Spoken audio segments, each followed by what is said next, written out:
My beloved child, there are seasons when I do not awaken you with gentleness, but with a very deep shaking within your heart, not to make you panic, but to help you recognize that the old place is no longer spacious enough for what I am preparing.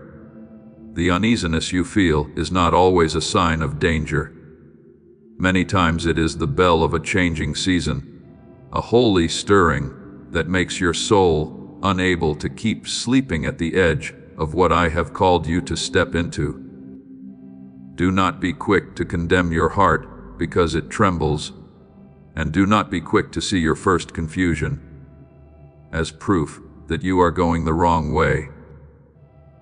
When the people of Israel stood before the Red Sea with the enemy behind them and the vast waters before them, every sense they had told them they had been driven into a dead end, yet precisely in the place that seemed to have no way out, I opened a path through the heart of the sea. As it is written, the Lord will fight for you. You need only to be still. Exodus 14:14. Do you see? Sometimes moving forward begins with a moment you do not understand, cannot control, and cannot see in full. Yet I am still there, placing your feet into the rhythm of a miracle. I want you to understand this deeply. I do not lead you into uncertainty in order to test your heart and then leave you to manage on your own. I am your Father, and my hand never opens away halfway, only to withdraw in silence. When I call you forward, I also go before you to prepare the way, beside you to uphold you, and behind you to protect what you cannot see. There are things you call uncertain, but in my eyes they are lands already marked by promise. There are steps you call too great, but in my plan they are only the first step out of the old cage of limitation. Remember Abraham when I told him to leave his country, his relatives, and his father's house to go to the place I would show him. He did not receive the entire map from the beginning. He received a calling, and that calling was enough for him to step forward. As it is written, by faith Abraham obeyed when he was called to go out to the place he would receive as an inheritance. And he went out not knowing where he was going. Hebrews 11:8. My beloved child, there are holy journeys that do not begin with knowing everything, but with trusting the one who knows all things. Perhaps you are asking, what if I step and make a mistake? What if I obey and I am not strong enough? What if I go and everything does not happen the way I imagined? I hear those questions, and I do not despise your weakness. I know you have been disappointed before, have hoped and then been hurt, have stepped out and been wounded, have believed and yet not seen the result you desired. But my beloved child, do not let old wounds become the counselor of your future. What once hurt you has no authority to write the laws for your new season. I was with you on the day you fell, and I am also with you on the day you rise again. As it is written, though the righteous falls 7 times, they rise again. Proverbs 24:16. That rising does not come from your own strength, but from my grace quietly lifting you each time you thought you had no strength left. Therefore, breathe deeply in my presence and stop seeing your trembling as an enemy. Let it become a reminder that you are standing at the edge of something holy. Do not turn back simply because the old place is more predictable. Do not remain simply because familiarity makes you feel safe. True safety is not found in everything staying the same, but in the fact that I do not change. Jesus Christ is the same yesterday and today and forever. Hebrews 13:98. When you step into the new, you do not lose your foundation. You carry me with you as your foundation. And when you obey, your eyes will become clearer. When you step, the road will appear.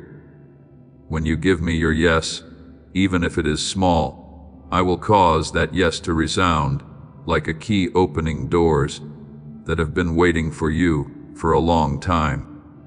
My beloved child, today I am not asking you to understand everything, nor am I demanding that you be strong in the way you imagine. I am simply calling you to stop living in the land of almost. Leave the place where you only lightly touch the promise, and then withdraw your hand. Stop saying one day when I am placing right now before you. There are graces given for today. There are strengths that only appear when your feet touch the water. And there are lamps that only burst into light when you are willing to step into the corridor. I am with you in the first step, in the second step, and in all the steps you cannot yet imagine. Move forward, my child, not because you are not afraid, but because my love is greater than your fear. Not because you know the whole road, but because you know the one who is leading you. And when you pass through this door, you will understand that what you once called uneasiness was actually the voice of grace, gently leading you out of the old cycle and into the spacious life I prepared for you long ago. I know there are moments when you look around and think you are trapped, as though every road is closed. Every calling has grown distant, and every hope is covered in mist. But my beloved child, dimness does not always mean there is no way forward. Many times you are not stuck. You simply have not yet placed your foot down for the first step. The mist will not always clear before you believe. Often it clears while you are walking. Remember the priests who carried the Ark of the Covenant to the Jordan River. The waters did not part while they stood far away observing. But as soon as the feet of the priests who carried the ark touched the edge of the water, the river stopped flowing, and the people crossed over on dry ground. Joshua 6:17. Do you see? There are miracles that do not appear to persuade those who stand outside. They open for those who dare to obey, while the water is still before them. I am not asking you to leap into blindness. I am inviting you to step into trust, and true trust is not that you have already seen every outcome, but that you clearly know the one who is calling your name. There are days when I do not answer you by removing every pressure immediately, but by placing within you a new recognition. You are no longer the one standing in between. No longer a soul suspended between promise and fear, between longing and delay, between the call and hesitation. I am bringing you out of the place of almost, where you almost live fully, almost obey, almost step into your portion of land.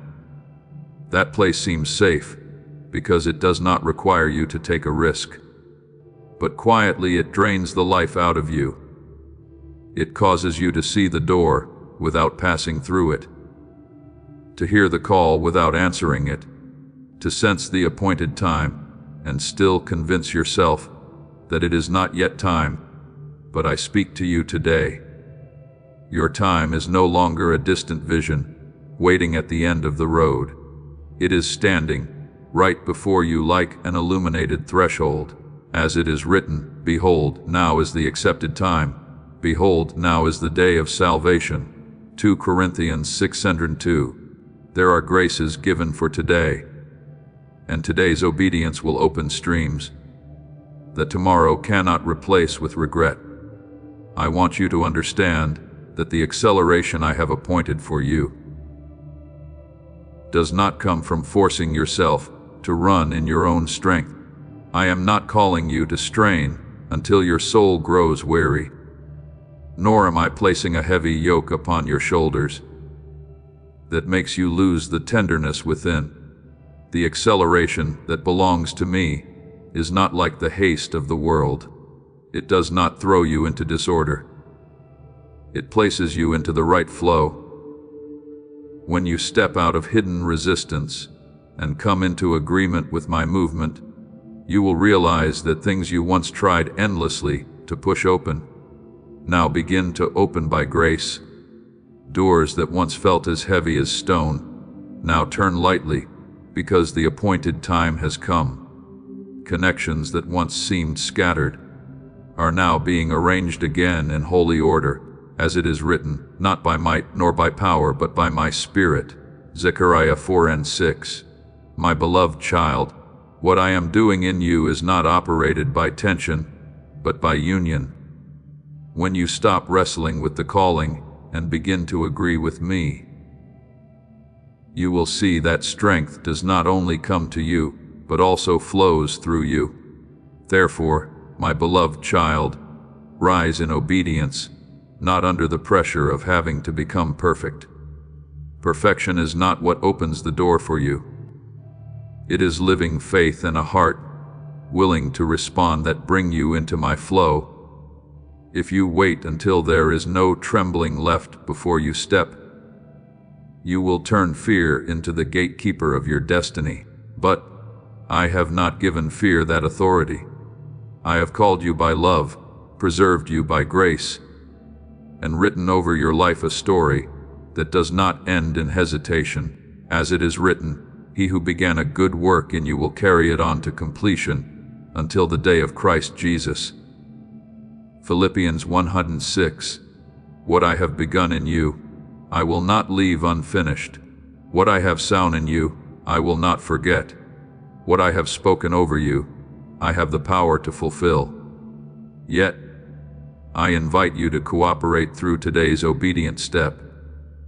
Then, you will look back and realize that many of the things that once held you back were only shadows enlarged by fear. There are walls that only remain standing because you have not yet drawn near. There are chains that are now only echoes of an old season. There are lies that lose their power the moment you come into agreement with my truth. You were not created to live forever in the waiting room of the promise. My beloved child, let this settle deeply into the most hidden place of your soul. You have not yet stepped into the fullness of what I have placed within you. I say this not to shame you, not to cover you with a sense of inadequacy, and not to make you look back on the road behind you with self-blame. I say it as a father bending down before you with eyes full of hope to awaken within you a holy expectation. For if you have not yet lived out all that I have sown into you, then your story is not yet closed. If you have not yet touched the full depth I have placed within your heart, then there are still underground streams waiting to be opened. If the light within you has not yet shone forth completely, then there are still lands that will be illuminated through your obedience. As it is written, the Lord will fulfill his purpose for me. Psalm 138:8. You are not an abandoned work, but a work I am completing with patience, wisdom, and love that never grows weary. There have been seasons when you thought stability was the sign that you had arrived. But I want to teach you to discern the difference between the peace that comes from me and the stability built by the fear of change. True peace does not paralyze your soul. It makes you bold to obey. True peace does not imprison you in what is familiar. It gives you the steadiness to step into what is new. False stability, however, often whispers, "Here is enough. Do not ask for more. Do not go any farther. Do not disturb what is calm." But my beloved child, not everything that is calm is alive. There are stagnant ponds that are very still, yet beneath the surface, there is no longer any flow. I have not called you to become a stagnant place protected by familiarity. I have called you to become living water flowing, refreshing, bringing life to dry places. As it is written, "Whoever believes in me, rivers of living water will flow from within them." John 7:38. I did not place within you a dry well for you to keep only for yourself, but a river, so that through you many other souls may also be touched. I am not rushing with you, for my love is never harsh. I know the rhythm of your heart. I know the wounds that have made you cautious. I know the times you hoped and then were disappointed. I know why you sometimes choose this is enough as a way to avoid being hurt again. I do not despise that hesitation. I have seen the seasons when you tried to remain standing while no one knew how weary you were inside. But my beloved child, healing is not given so that you may merely survive safely. Healing is given so that you may live more fully. I did not restore you so that you would build a wall around yourself and call it peace. I restored you so that you could love more deeply, walk farther, carry a pure influence, and become a witness that my grace does not only rescue a soul from brokenness, but also sends that soul forth in new strength. As it is written, I have come that they may have life and have it more abundantly. John 10:10. That abundance is not only something you possess outwardly, but the fullness of a holy identity awakened within you. If you dare to let go of the thought that you have reached your final limit, you will begin to see doors you did not recognize before. Not because they have appeared entirely for the first time, but because your eyes have been freed from small acceptance. There are promises I have placed closer to you than you realize. There are depths of prayer you have not yet touched, capacities for love you have not yet stepped into, words of wisdom you have not yet dared to speak, people you have not yet dared to lift up, and spheres of influence you have not yet dared to steward. I am not telling you to become ambitious in the way of the world, but I am calling you to step out of self, limitation disguised as safety. As it is written, open your mouth wide and I will fill it. Psalm 81:10. There are forms of fullness that only come when you are willing to enlarge your capacity. There are gifts that cannot be poured into a vessel you keep trying to make small, because you fear the responsibility that comes with blessing. Therefore, let your heart become tender again before my call. Do not see the more that remains as a burden. See it as evidence that I still trust you, still invite you to walk with me, and still open deeper layers of grace before you. I do not drive you forward with the whip of condemnation. I draw you with cords of love. I do not stand far away to judge every slow step you take. I walk near to lift you, as you learn to move more quickly in obedience. What you call enough may only be the first step of what I desire to do through you. What you call fine may only be a pause before a wider corridor. What you call I do not need more may only be the voice of a heart that has grown weary.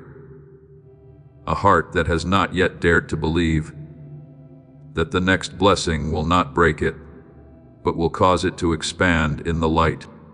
My beloved child, listen to this word with a heart that does not condemn itself, but also no longer hides. Not every delay comes from my arrangement. There are times when I tell you to wait because I am preparing the foundation, healing the depths, arranging circumstances, and protecting you from things you cannot yet see. But there are also times when you call your hesitation waiting on me, when in truth, I have already spoken, already opened the way, already placed enough light beneath your feet, and I'm inviting you to step into obedience. My beloved child, I do not say this to wound you. but to free you from the most subtle cage of fear, the cage called not yet the right time. When an invitation from me has ripened within your heart, when deep peace continues to quietly draw you forward, even though your emotions still tremble, when what you need is no longer another sign, but greater courage, then delay is no longer caution.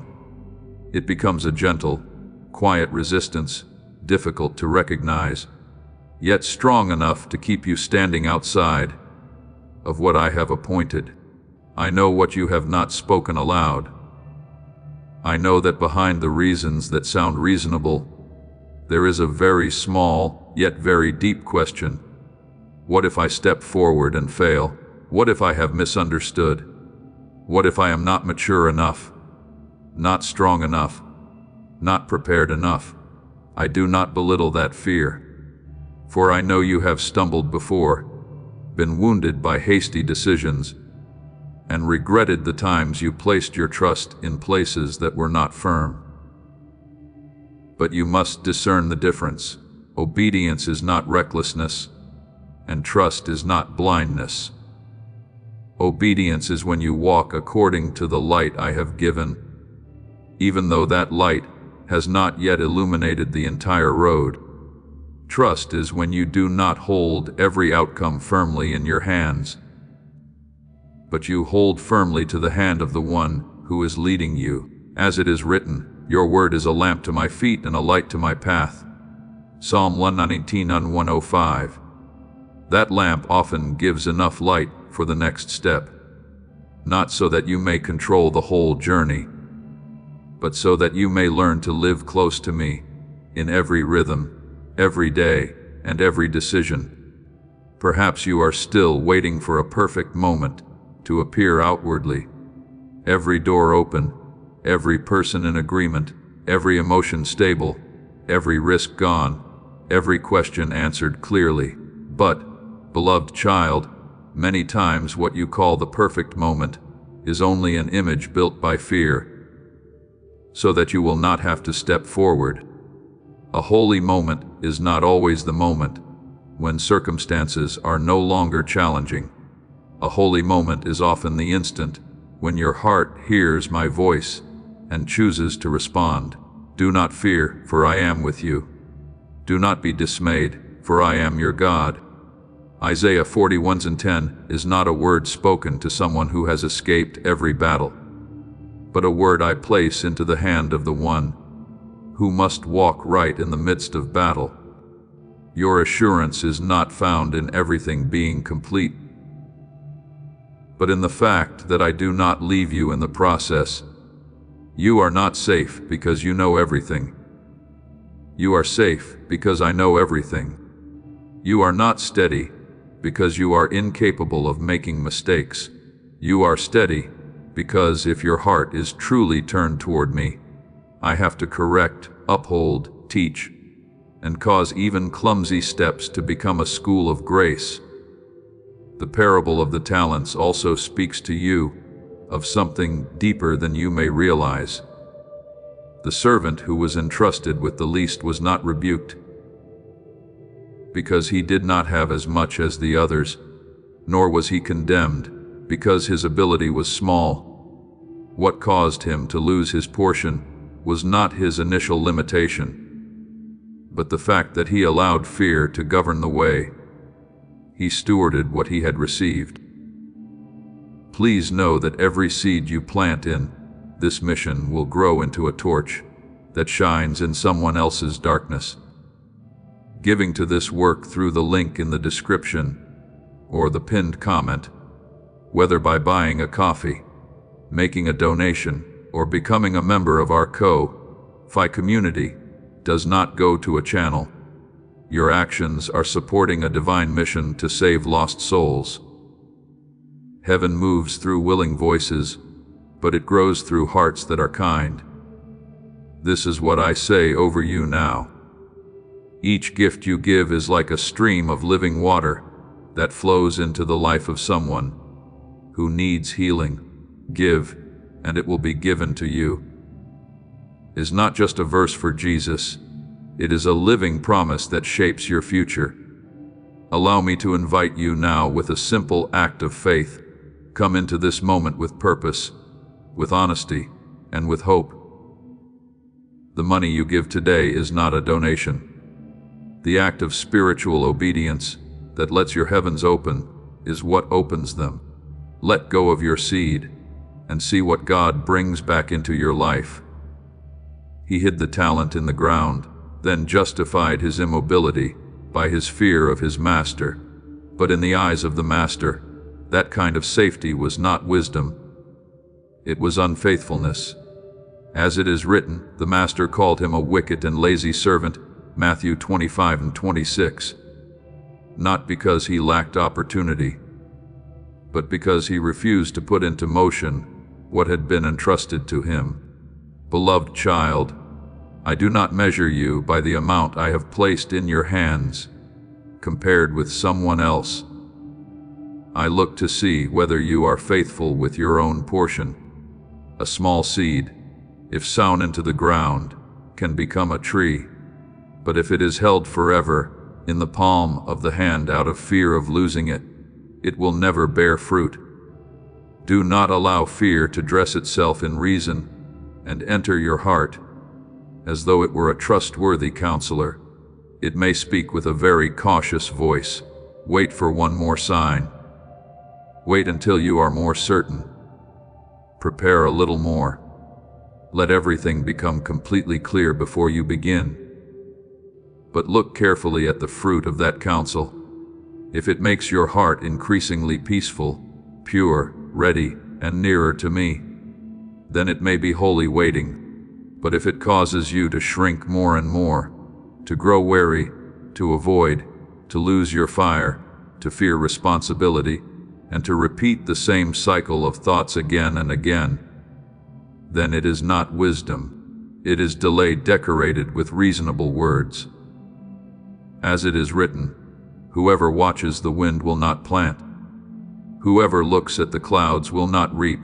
Ecclesiastes 11:4. The one who waits only for perfect conditions will miss the season of sowing, and afterward will call the empty season destiny. But I have not called you into emptiness. I have called you into living partnership with grace. My beloved child, what I have placed within you was not given to remain still until you feel completely reassured. Gifts do not mature in hiding. A calling does not shine when it is endlessly delayed. A seed does not become a harvest if you only cradle it in fear and never sow it into the ground. I have entrusted you with light, discernment, experience, wounds that have been healed, tears that have been turned into wisdom, the moments when you rose again after stumbling, and promises that held you through the darkest nights. All of these things were not given so that you would gather them into a sacred memory and keep them hidden away, but so that you would bring them into motion by faith. Someone needs what you have learned. A door is waiting for your obedience.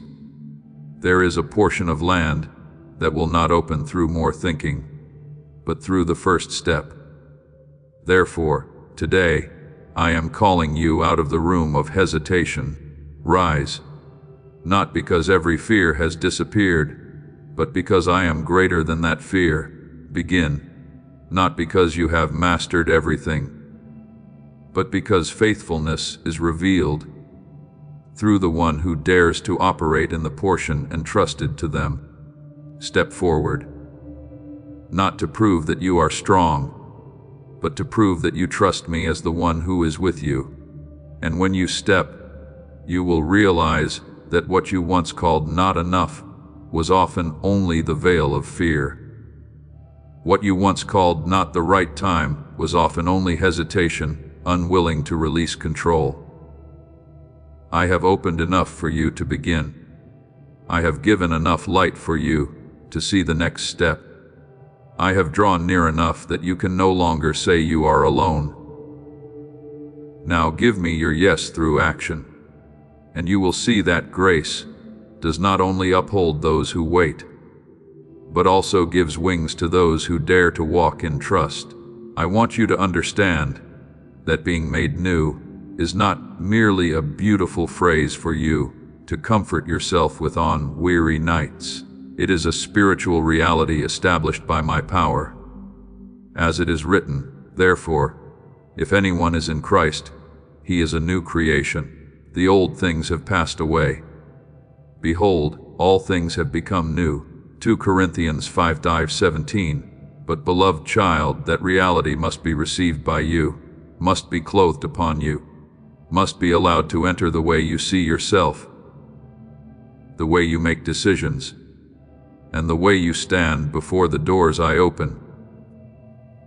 If you still look at yourself through the old mirror, you will see a distorted image, a soul restored by me, yet still living as one rejected, a person forgiven, yet still walking as though condemned, a person called, yet still hiding at the edge, because they believe they are not holy enough to enter. I do not want you to know the truth only as a doctrine. I want that truth to become breath within you, ground beneath your feet, and light in your eyes each time you face yourself. Let me remove the old lens from your eyes. It has caused you to see opportunity as danger, calling as burden, elevation as something not meant for you, and your own healed heart as though it were still under condemnation. You are no longer defined by the place where you fell. You are defined by the hand that lifted you up. You are no longer the echo of the words that once wounded you. You are a witness of the word I have spoken. You are no longer a prisoner of memory. You are my beloved child, redeemed, made new, taught, guided, and sent forth. And when you begin to act according to your new identity, it will no longer be only something you hear within your heart. It will become the rhythm of your life, your posture, your words, your choices, and the path beneath your feet. There are old things that are very subtle. They do not always appear as obvious enemies.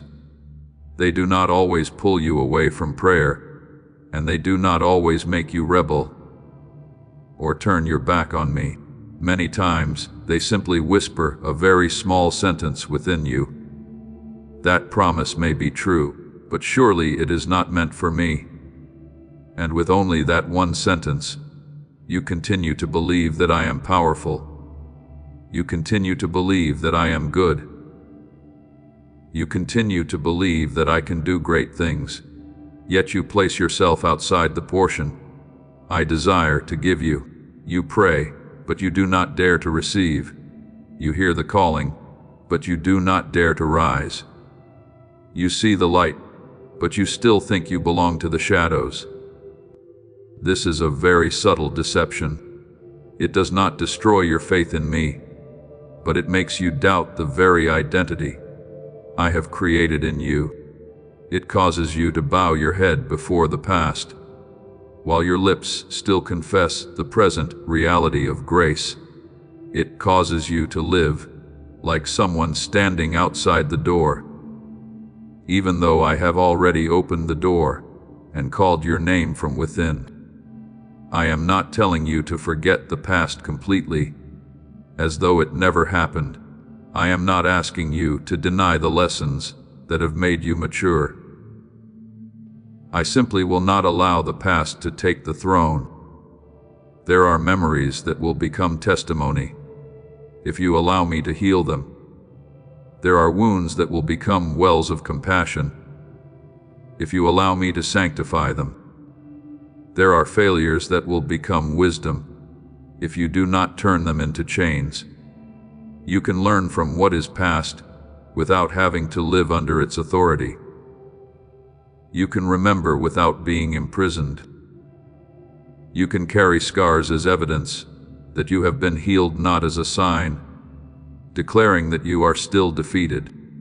I am the one who turns ashes into a crown of beauty, mourning into the oil of joy, and the garment of heaviness into the garment of praise, as it is written in Isaiah 60:103. What you thought was an ending in my hands can become the beginning of an identity, restored more deeply than before. From today on, learn to see yourself through my eyes. Do not ask your wound who you are. Do not ask failure whether you are allowed to move forward. Do not ask old rejections whether you have value. Ask me and I will remind you you are loved, redeemed, called, made new, led, trained, and sent forth. When you act according to your new identity, you may still tremble at first, but the truth will grow greater within you. Gideon did not feel like a mighty warrior before he stepped forward.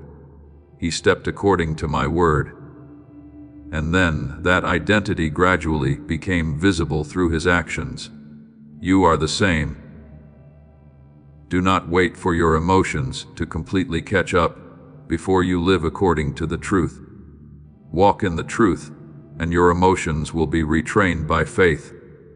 Choose according to my word, and old thoughts will gradually lose their power to rule. Agree with the way I call you, and you will see the shadow of the past shrink before the light of grace. My beloved child, the past may speak, but it has no right to judge. It may recount one chapter, but it does not get to write the whole book.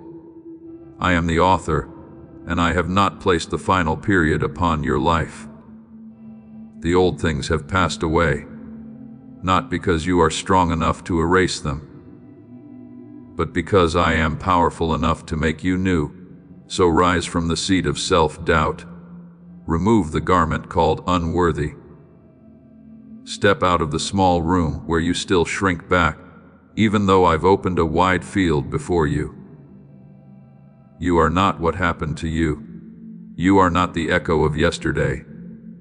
You are what I have spoken in love, the one I am forming in grace, a living witness that when I call a soul new, all of heaven stands behind that word. And my word over you will not return empty.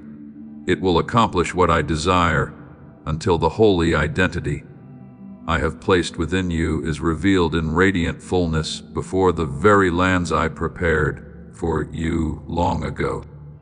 I am calling you out of a survival mindset and into the mindset of sonship. The one who lives in survival always asks, how can I avoid losing? But the one who lives as a child asks, Father, where are you leading me? The survivor counts every remaining fragment of peace. The child sits at the table already prepared in the Father's house. The survivor lives defensively. The child lives in belonging. As it is written of the prodigal son, when he returned in shame, the father did not make him stand outside like a hired servant, but put the best robe on him, placed a ring on his hand, sandals on his feet, and held a feast of rejoicing. Luke 15:22-24. Do you see? The Father's love does not only forgive, it restores position. I do not want you to return to me and still live like someone standing outside the door, afraid of taking up too much space, afraid of receiving too much grace, afraid of being unworthy of joy. You are a child, not a survivor wandering around the table of grace. From today on, let me teach you to change the way you operate. When you feel weary, do not only ask, how can I keep trying harder? Ask instead, where did I step out of the flow? When you feel yourself shrinking back, do not merely say, I am being careful. Ask, am I making this decision from the fear of loss? When you find yourself clinging tightly to what is familiar, do not be quick to call it peace. Bring it before me and let the light discern it. For I do not lead you by force, but by truth that sets you free. I do not snatch from your hands the things you are afraid to lose. I place before your eyes the riches of my presence, until you trust me enough to open your hands. And when you open your hands, you will realize that you have not become poorer. You have become freer. My beloved child, your strength has not run out. The flow only needs to be cleared. The life within you has not gone out. It has only been covered for too long by layers of self-protection. Today, I invite you to return to the source, to leave the rhythm of striving, to leave the narrow house of survival, to leave the fear disguised as stability. Let me teach you to rest without guilt, to step forward without needing to control every outcome, to receive without fearing debt, to give without fearing depletion, and to live spaciously while still remaining at peace. You were not created merely to survive day by day. You were created to carry my life, to walk in grace, to stand in freedom, to become a river and not a vessel always afraid of being emptied. Come to me, and I will give you rest. Abide in me, and new strength will flow.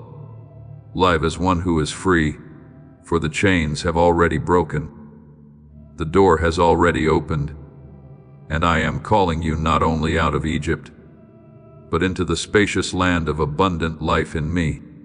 My beloved child, I know there is a longing within you that you have laid down many times, not because it has died, but because you were afraid it would be misunderstood. There are things I have sown in you that have been stirring for a very long time, like a quiet call beneath the ground, like a spring covered by stone, like a small flame still burning, even through many seasons when you tried to hide it, so no one would see. You fear that if you admit your heart still desires to go farther, others will call it ambition. You fear that if you say you sense something greater is waiting, people will think you are proud. You fear that if you are no longer satisfied with the old mold, you will be seen as someone who is ungrateful. But my beloved child, discern this clearly. There is one kind of ambition born from the ego that wants to exalt itself. But there is also a holy longing born from the seed I have placed within you. One wants to be seen in order to build a throne for itself. The other wants to be revealed so that my life may flow through you. I did not place a wide sky within you only to tell you to live, as though you were allowed only to look down at the ground. I did not open depth within your soul so that you would keep forcing yourself into the narrowness of fear. There are people who think humility means always making themselves smaller, always denying the good thing I have sown, always saying they cannot, are not worthy, and should not go farther. But I want you to understand that true humility does not belittle my work within you. True humility recognizes the source of all things and stewards what has been entrusted in holy reverence. When I say, open your mouth wide, and I will fill it, Psalm 81:10, I am not teaching you greedy desire, but calling you into greater capacity. A mouth that does not open cannot receive. A vessel that is not enlarged cannot contain. A heart that does not dare to expect will see abundance as something foreign. You do not honor me by continually shrinking the gift I have given. You honor me when you allow that gift to be purified, to grow, to operate according to its proper purpose, and to become a stream of blessing for those I will place along your path. I have seen the times you told yourself, this is enough. Sometimes that sentence comes from genuine gratitude, and I rejoice when you know how to cherish what you have. But sometimes that sentence is no longer gratitude. It becomes a wall painted in the color of morality, hiding the fear of stepping into something wider. You call it contentment, but inside it is avoidance. You call it stability, but inside it is shrinking back. You call it not wanting to ask for more. But inside it is the fear that if you open your heart to something greater, you will be challenged, misunderstood, disappointed, or required to carry greater responsibility. Beloved child, contentment in me never kills obedience. The truly content can still move forward when I call. The truly grateful can still expand when I open the door. The truly humble can still carry more, as long as their heart remains near to me. Therefore, do not be afraid of desire that has been sanctified by me. Do not extinguish it simply because it makes you face greater responsibility. Do not call every longing for expansion fleshly, when I myself may be the one stirring greater capacity within you. If you sense that more is still waiting, bring it before me. Do not bury it in the ground. I will help you discern what comes from competition and what comes from calling, what wants to build its own name and what wants to glorify mine, what forces you to run in weariness and what places you into the flow of grace. As it is written, commit your way to the Lord, and He will do it. Psalm 30:17-5. When you entrust your longing to me, it is no longer a wild flame. It becomes fire upon the altar, guarded by my presence. I did not create you merely to exist at a fixed level, as though spiritual life were a small room where you must stand still in order to be considered safe. I created you to grow in life, from faith to faith, from glory to glory, from being healed to becoming one who brings healing, from being upheld to becoming a hand that upholds others. As it is written, we all are being transformed into His image, from glory to glory. 2 Corinthians 3:18. You have not yet lived out all that I have written within you. And that word is not the lash of condemnation. It is the voice of hope.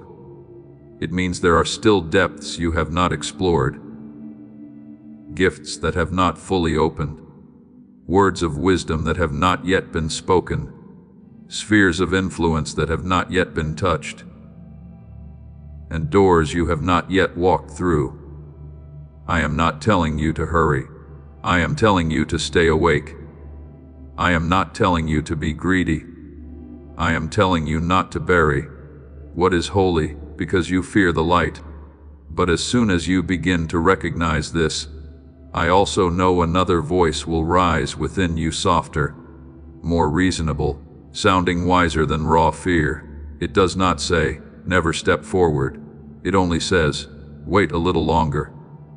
Wait for another sign, another confirmation, another feeling of certainty, another favorable circumstance, another person's agreement, another piece of evidence that you will not fail.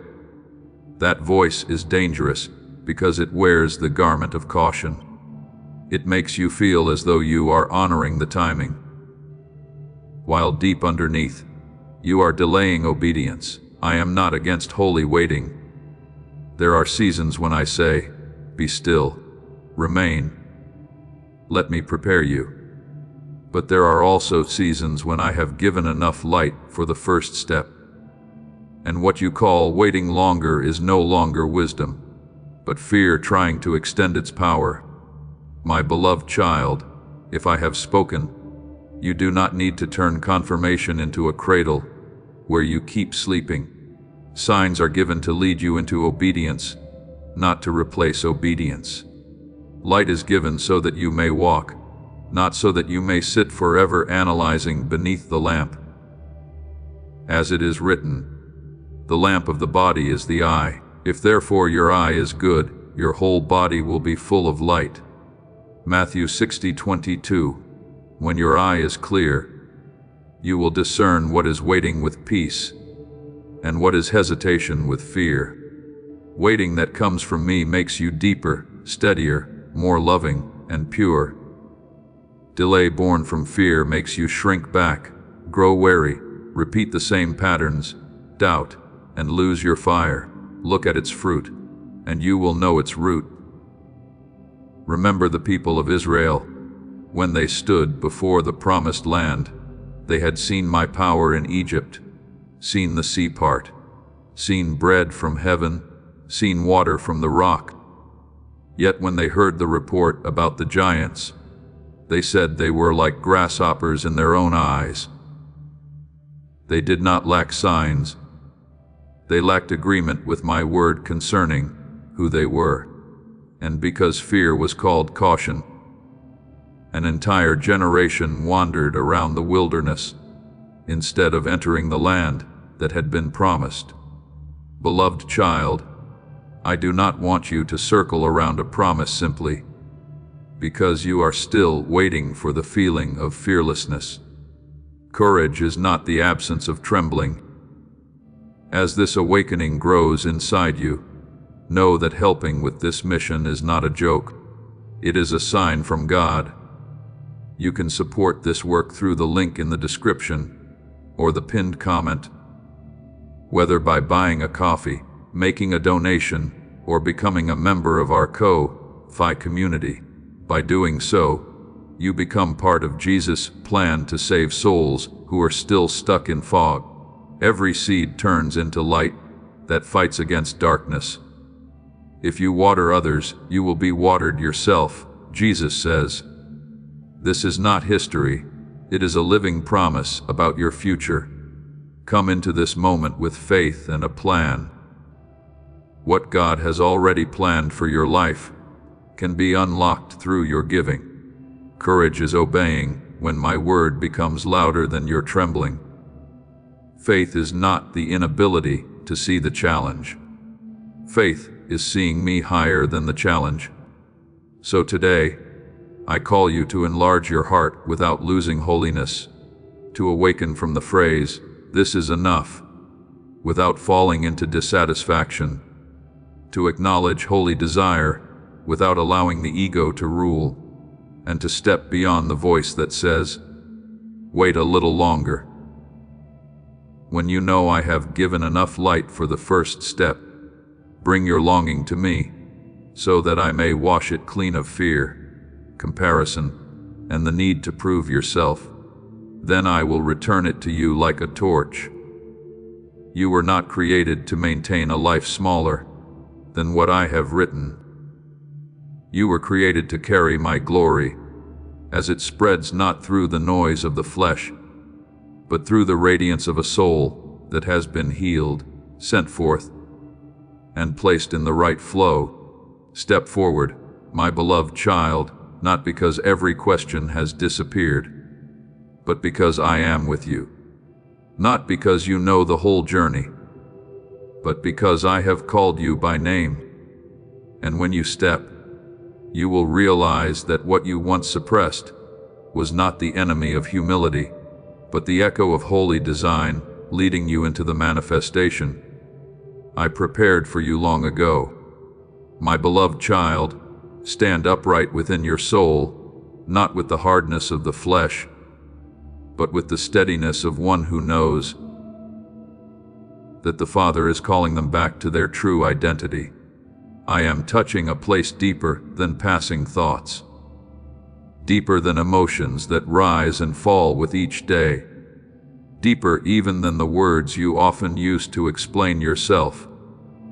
I am touching the way you learned to survive after seasons of wounding, the way you quietly drew back when you were unsure of what was coming, the way you held on to each fragment of hope, like someone afraid that if they opened their hands, everything left would disappear. I see how cautious you have become to the point that many times you no longer know whether it is wisdom or fear. I see how you call defensiveness self-protection, shrinking back stability, and avoidance maturity. But today, with a love that does not avoid the truth, I speak to you. That is not your nature. It is the trace of a survival mindset that has remained for too long. My beloved child, survival may once have been the garment you wore in a stormy season, but it is not the clothing I intended for you to wear for the rest of your life. There were stages when you had to learn how to hold yourself together so you would not break apart, had to remain silent so you would not be wounded further, had to lower your expectations so you would not collapse under disappointment. I do not despise those days. I was there when you did not know how to name the pain. I saw you trying to be strong, while inside you were already exhausted. I carried you through nights when you thought you no longer had the strength to continue. But what once helped you pass through a season must not be allowed to become the law of your entire journey. A crutch may be necessary when your leg is wounded, but if you keep holding on to it after I have healed you, it will make you forget how to walk in freedom. As it is written, it is for freedom that Christ has set us free. Stand firm, then, and do not let yourselves be burdened again by a yoke of slavery. Galatians 5:91. You have been called out from under a heavy yoke, not so that you would build another yoke out of a more subtle fear. There is a very great difference between wisdom and a defensive mindset. The wisdom that comes from me will make your eyes clearer, your heart more peaceful, your steps steadier, and will teach you when to move forward, when to stop, when to speak, and when to remain silent. But a defensive mindset is different. It always makes you prepare for loss, always causes you to suspect blessing, always tells you to hold back a part of yourself, so that if pain comes, you will not hurt too deeply. It tells you not to expect too much, not to love deeply, not to go far, not to expand, not to trust too much, not to give your whole heart, and little by little, you no longer live under my guidance, but under the calculations of old wounds. As it is written, the Lord is our refuge and strength, an ever-present help in trouble. Psalm 46:1. If I am your refuge, you do not need to turn yourself into a cold fortress so that no one can ever touch you again. I want you to recognize that each time you hold yourself back for too long, you are not only avoiding pain, you are also avoiding life. You hold back your strength, and then that strength is not used to bear fruit. You hold back your dreams, and then those dreams are no longer touched by the light. You hold back your voice, and then the wisdom I placed within you cannot reach the one who needs to hear it.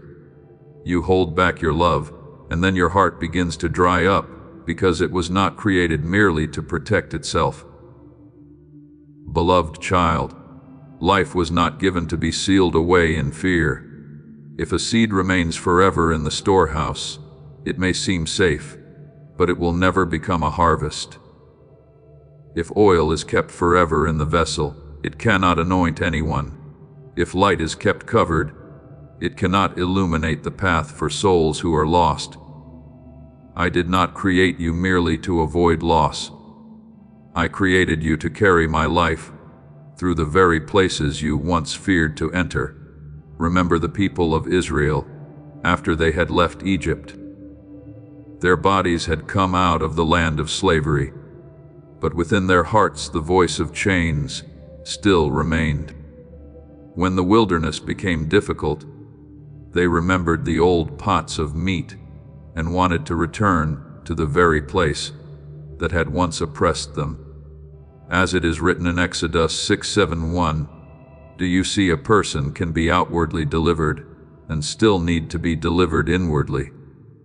I opened the sea for them, but they still had to learn to trust me in each day of manna. I broke the power of Pharaoh, but they still had to allow me to break the slave mentality within them. You are the same. I have carried you through many things. I have rescued you from places that once held you captive, but if you continue to decide as someone who is always afraid of lack, always afraid of being abandoned, always afraid of not having enough, then you will carry Egypt into the very new doors I open for you. I do not only want to bring you out of the old place, I want to take the old place out of the way you see life. I did not place within you the flow of one who is always looking for a hiding place. I placed within you the flow of one who is sent forth, one who opens the way, one who carries light, one who rises not because they are confident in the flesh, but because they know they belong to me. As it is written, the righteous are as bold as a young lion. Proverbs 20:81. That boldness is not noise, not recklessness, not a refusal to listen to counsel. It is the steadiness of a soul that has stopped allowing fear to rule. It is the posture of one who knows who their Father is. It is when you no longer need to shrink before everything uncertain, because you understand that the greatest certainty is not found in circumstances, but in my presence. You do not need to know every detail in order to walk in obedience. You need to know that I am the one who goes before you, stays with you, and will not abandon you halfway. Therefore, today I invite you to lay down the survival mindset, not to lay down wisdom, not to abandon discernment, not to live carelessly, but to release the defensiveness that has taken the place of faith. Let me teach you to open your hands without fearing that you will lose everything. To open your heart without fearing that you will be broken. To open your mouth without fearing that your voice has no value. To take a step without fearing that every mistake will destroy your future. I am not calling you to step out as someone without wounds. I am calling you to step out as one whom I have healed in part, and I'm still healing along the way. As it is written, where the Spirit of the Lord is, there is freedom. 2 Corinthians 3:17. That freedom is not only deliverance from what binds you outwardly, but deliverance from the inward way of life that is always on guard. My beloved child, stop living as though your peace is so fragile that it will shatter the moment you step out. The peace I give is not a glass vessel placed on the edge of a table. The peace I give is a deep river that does not run dry, a rock beneath the feet of the one who trusts. Stop holding back your dreams because you fear they will be tested. Stop hiding the light because you fear it will attract darkness. Stop calling smallness safety when I'm calling you into spaciousness. You are not a fugitive. You are my child. You are not someone living on the leftover fragments. You are one invited to the full table of grace. You are not a trembling soul, merely trying not to lose more. You are one restored to open the way, to rise, to step out, and to carry within you a life that darkness cannot swallow. From now on, when uncertainty appears, do not be quick to shrink back. Pause in me. Breathe in my presence and ask, Father, is this wisdom, or is this an old fear speaking? I will teach you to discern. I will show you when to rest and when to step. I will show you when to hold on and when to open your hand. But I will not allow you to confuse abundant life with narrow survival. I have written within you an identity that does not belong to chains. I have placed within you a flow that does not belong to stagnant waters. I have called you by a name that does not belong to Egypt, does not belong to lack, and does not belong to the days when you had to protect yourself just to survive. Stand upright within your soul. My beloved child, the door is open, the river is flowing, and I am calling you out of the illusion of survival to live as one who is righteous, bold, free, and full of life in me. My beloved child, now I am leading you into a deeper recognition. Not a new name for you to carry on your lips, nor a title for you to place upon your shoulders like a spiritual ornament, but an identity being awakened in the hidden place of your soul. You carry within you a bursting glory. But you must understand this with purity, with humility, and with eyes that I have cleansed from every worldly way of seeing. This glory is not noise for you to draw attention to yourself, not a spotlight for you to take the stage, not a display so that others must look at you. The glory I have placed within you is a weighty presence, the fragrance of heaven, a quiet light that cannot be hidden, the life of mine moving through a soul that has stopped running from the very thing I have kindled. As it is written, "Arise, shine, for your light has come, and the glory of the Lord has risen upon you." Isaiah 61. Do you see? I do not tell you to rise so that you may show yourself off. I tell you to rise because the light has come, because what belongs to me desires to be revealed through you to the places still covered in darkness. There are people who misunderstand spiritual bursting forth, thinking it means loud strength, that one must speak more, do bigger things, appear more prominently, and draw more attention. But my beloved child, in my kingdom, there are eruptions that happen in the depths before they ever appear outwardly. A seed breaking open in the soil does not create an echo for human ears to hear, but that very breaking open begins an entire season of growth. The widow's jar of oil in the days of Elisha did not make noise in the marketplace, but when she obeyed by bringing empty vessels into her house, shutting the door, and pouring out the oil continued to flow until every vessel was filled. 2 Kings 4:7-1-7. Listen to that story with your soul. Abundance does not begin with the crowd, but with hidden obedience. The oil did not flow so that the woman could become the center, but so the debt could be paid, the family could be saved, and the future could be opened. In the same way, the oil I have placed within you is not meant to feed the ego, but to set free, illuminate, heal, and open the way. I am kindling fire upon that oil within you, not the fire of destruction, but the fire of illumination. Not the fire that burns you out through pressure, but the fire that makes what belongs to me, and you become clear, warm, alive, and able to spread. You have feared this fire before, because you thought that if you burst forth, you would lose control. If you stepped into radiance, you would be misunderstood. If you allowed my presence within you to spread, others would feel overshadowed. But I say to you, true light does not shame the darkness. It simply shows people the way out. A true lamp does not compete with another lamp. It makes the room brighter.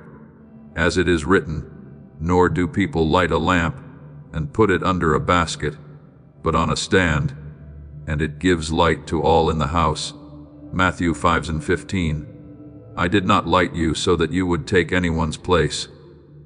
I lit you so that life would have another doorway through which to enter the world. When you enter a place with my presence freely moving within you, the atmosphere will change. Not because you are trying to make an impression, but because heaven goes with you. There will be words you speak that carry weight beyond sound, not because you are eloquent, but because those words have been forged in truth, in prayer, in tears, and in the seasons where I trained you quietly. There will be times when you are silent and peace still radiates, because that silence is not empty. It is full of presence. Remember Moses when he came down from the mountain. After being in my presence, his face shone. though he himself did not know it. Exodus 34:7-29. That is glory that does not advertise itself. That is light that does not need to explain itself. That is the mark of one who has stayed near me long enough for what belongs to me to remain upon them. Beloved child, I am teaching you to live the same way, not trying to shine, but staying near me until light becomes the natural fruit of communion. Therefore, do not shrink what I am kindling within you just to feel safe in the eyes of others. There is a very narrow kind of safety. It makes you less noticed, less misunderstood, less demanded of, but it also causes the flow within you to become blocked.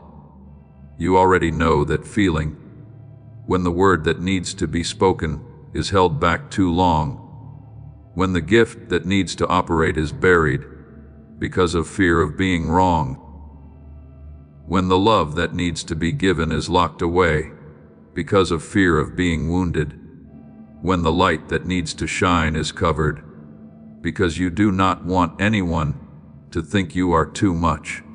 But, my beloved child, what is suppressed for too long does not disappear. It becomes pressure within. A river that is blocked will create heaviness. Oil that is not poured out will not fulfill its purpose. Light that is kept covered will cause the very room inside you to become suffocating. I do not want you to return to the blocked flow you once endured. I want you to allow my life to flow through you in a way that is pure, ordered, full of grace, and full of power. My beloved child, when you burst forth in my glory, you will not overshadow others. You will awaken what I have placed within them. Pure light does not make other lamps afraid. It reminds them that they too were created to burn. True presence does not seize space. It opens space for life to move. When you walk in this identity, you will not need to force others to acknowledge you. You will not need to compete, prove yourself, compare, or control. My glory within you will carry the quality of spaciousness. It lifts up, it invites, it heals. It causes the weak to become stronger, the lost to see the way more clearly, and those whose fire has gone out to remember that there is still oil within them. As it is written, the light shines in the darkness, and the darkness has not overcome it. John 1:5. You do not need to fear the darkness when the light within you belongs to me. Therefore, stop asking fear for permission to shine. Stop lowering yourself to a level that makes others comfortable. If that lowering requires you to betray what I am kindling within you, I am not telling you to lack sensitivity. I'm not telling you to walk in arrogance, and I am not telling you to ignore wisdom. I am teaching you humility with fire, gentleness with authority, presence with weight, and bursting forth with order. You can shine brightly and still remain tender. You can be strong and still know how to listen. You can carry glory and still bow your head before me. You can become a channel without ever forgetting that you are not the source. You are about to enter your divine future. Remember that this message does not end with you. People can use your breakthrough to get where they need to go. Through the link in the description or the pinned comment, whether by buying a coffee, making a donation, or becoming a member of our Ko-Fi community, you can help this mission. By doing so, you are sowing into the awakening, deliverance, and restoration of souls who are still trapped in darkness. This is not poetry when Jesus says, "Give, and heaven will open over you." Every seed you plant turns into oil for your destiny, fire for your calling, and safety for your family. Now is your time, my child. Have faith, and as you do, watch God multiply what you let go of. This is the maturity I am building within you. not running from the light, and not worshiping the light as though it were your own, but allowing the light to pass through you and return to me. Today, I am calling you to open the inner valves that have been shut for too long. Let my word flow through your words. Let my love flow through your presence. Let my wisdom touch the way you enter rooms, conversation, doors, responsibilities, and new territories. Do not fear this bursting forth, for it has not come to make you lose control. It has come to bring you into the right flow. When a river flows within the riverbed I have appointed, it does not destroy, it waters and refreshes. When fire burns upon the altar, it does not burn down the house. It lifts a pleasing fragrance before me. When glory is in its proper place, it does not make you an idol, it makes you a witness. And you, my beloved child, are called to become such a living witness. Stand up in the light I have placed upon you. Do not hide because you fear being seen, and do not display yourself because you want to be seen. Simply remain in me, and let what belongs to me reveal itself through your life. You do not need to make yourself burst forth by your own strength.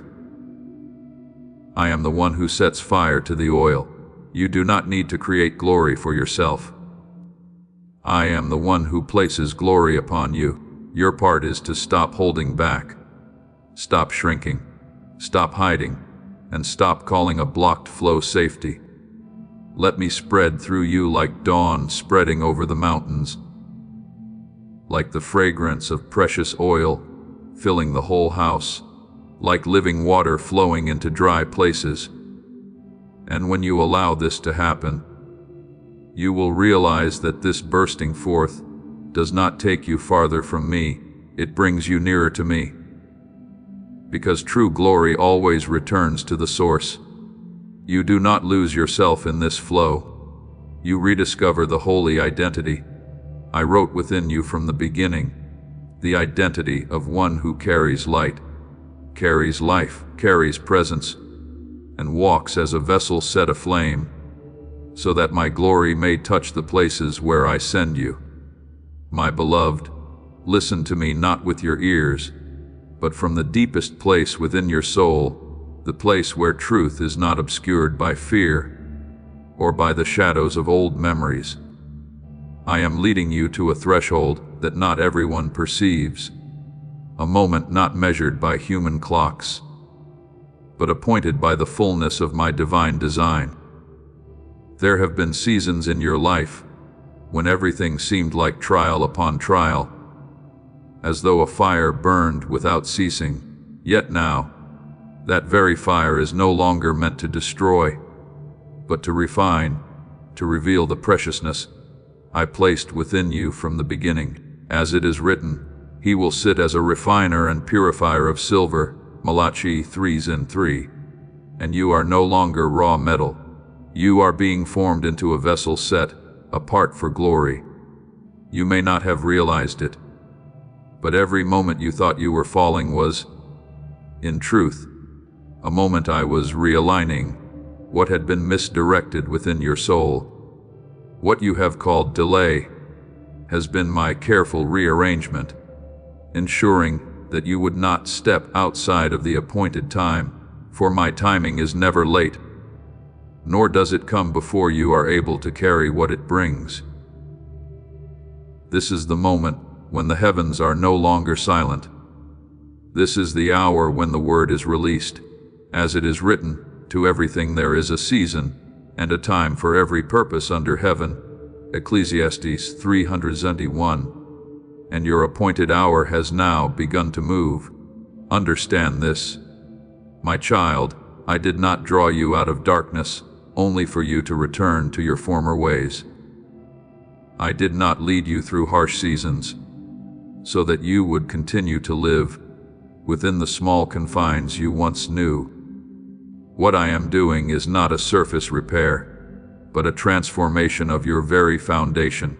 You once lived as one striving merely to endure, each day as though every resource were depleted. But I declare to you, that season has come to an end. As it is written, I have come that they may have life, and have it abundantly. John 10:10.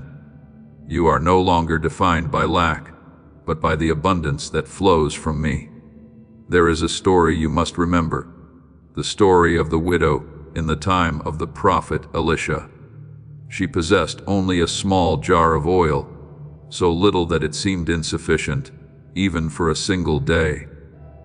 Yet when she obeyed my instruction, and poured that oil into the empty vessels she had gathered, it continued to flow, until there was no vessel left to receive it. The miracle did not begin with abundance, but with obedience within limitation. And when obedience aligns with my appointed time, limitation ceases to remain limitation. So it is with you. The very thing you hold, though it appears small in your eyes, is the seed for the multiplication I have already ordained. Therefore, do not continue to live with the mindset of one who fears loss. That fear no longer belongs to you. I have not called you to shrink back, but to expand. I have not placed you in this world to remain hidden, but to reflect my light. As it is written, you are the light of the world. Neither do people light a lamp and put it under a basket, but on a stand. Matthew 5:4-15. The light within you is not meant to be concealed, but to shine forth. The identity I formed within you is not meant to be suppressed, but to be revealed. You may still carry remnants of old patterns, limiting thoughts, defensive reactions, unresolved anxieties, but you must understand this. When I lift you into a new dimension, the old cannot go with you. Not because I reject you, but because I am preserving what I have placed within you. As it is written, no one pours new wine into old wineskins. Luke 5:37. You are becoming a new vessel, prepared to contain what is new.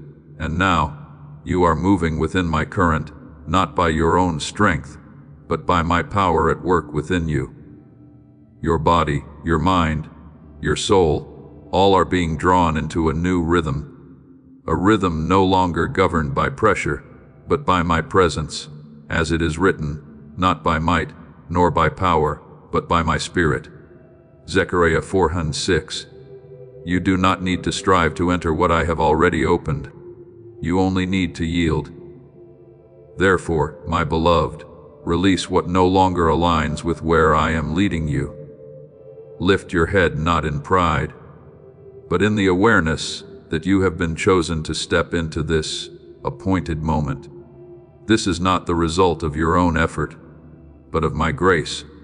And as you walk in that truth, you will come to realize that what you once thought was a goal to attain was, in fact, a place I had already ordained to bring you into. Move forward, not with anxiety, but with conviction. For I do not merely go before you, I am within you, working all things to complete what I have begun. And as it is written, he who began a good work in you will carry it on to completion until the day of Jesus Christ. Philippians 1:6. You are no longer at the beginning. You are in the moment of fulfillment, the moment when what was unseen begins to emerge, and what was promised starts to take form in your very life. My beloved, there are images I do not choose at random, but place with intention to imprint deeply within your understanding. When I speak of an intersection or a closed circle, I am revealing to you a spiritual principle. There are moments when everything I have sown, everything you have endured, and everything I have ordained converge into a single irreversible point.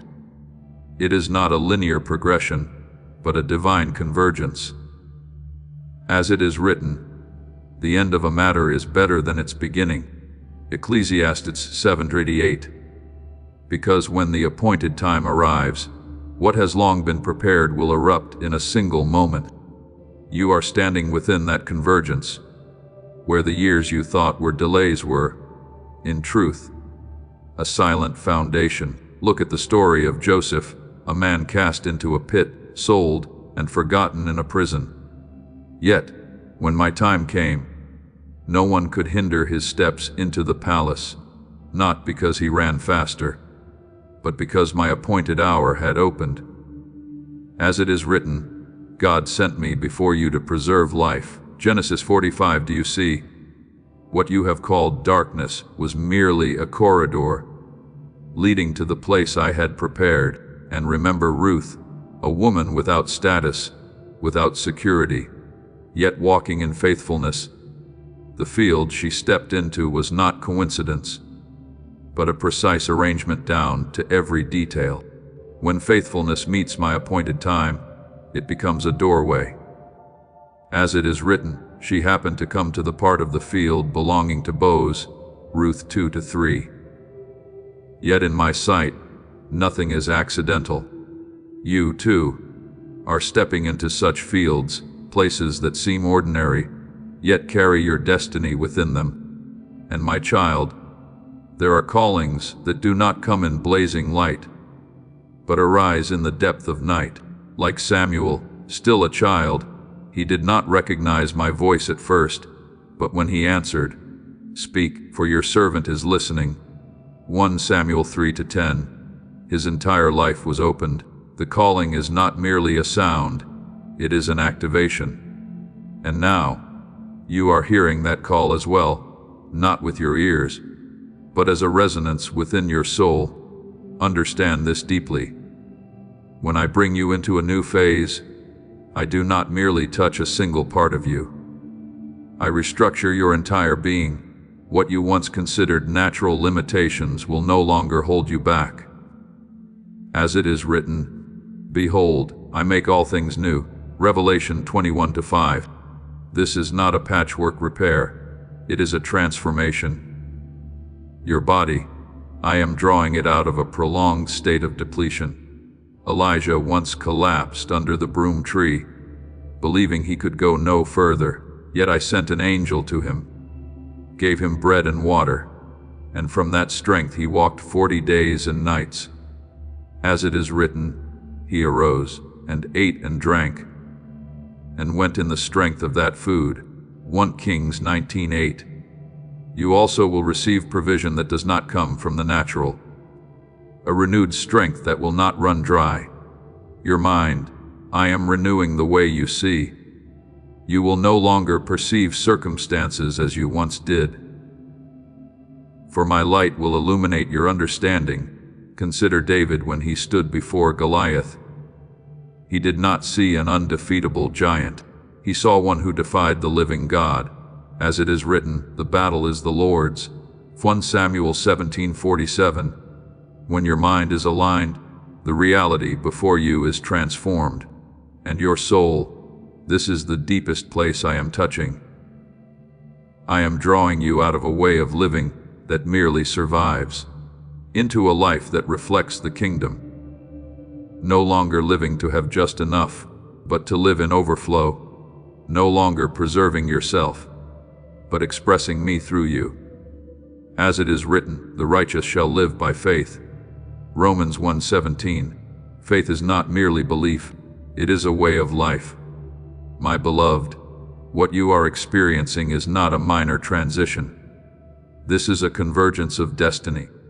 This is the point where promise no longer remains in the future, but begins to step into the present.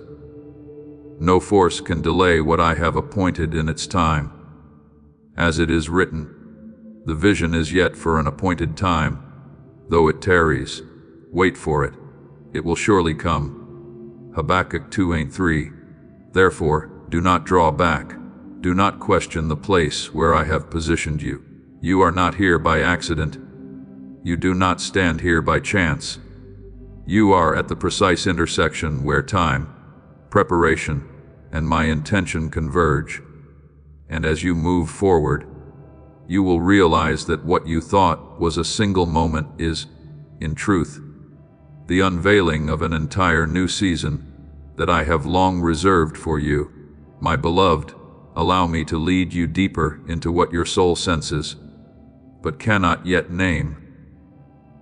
There are moments in the journey that are no longer a continuation of yesterday, but a point of convergence where all that I have promised, all that I have formed within you, and all the purpose I placed in you, from the beginning meet in an uncontainable light. That is why I speak of a closed circle, not to confine you, but to declare that a cycle has been completed, and something new is opening from the very center of that completion. As it is written, the Lord will fulfill his purpose for me. Psalm 138:8. And you are within that very process of completion, nothing missing, nothing misplaced, nothing out of time. Look again at the journey of Joseph, not to compare, but to discern my pattern of operation.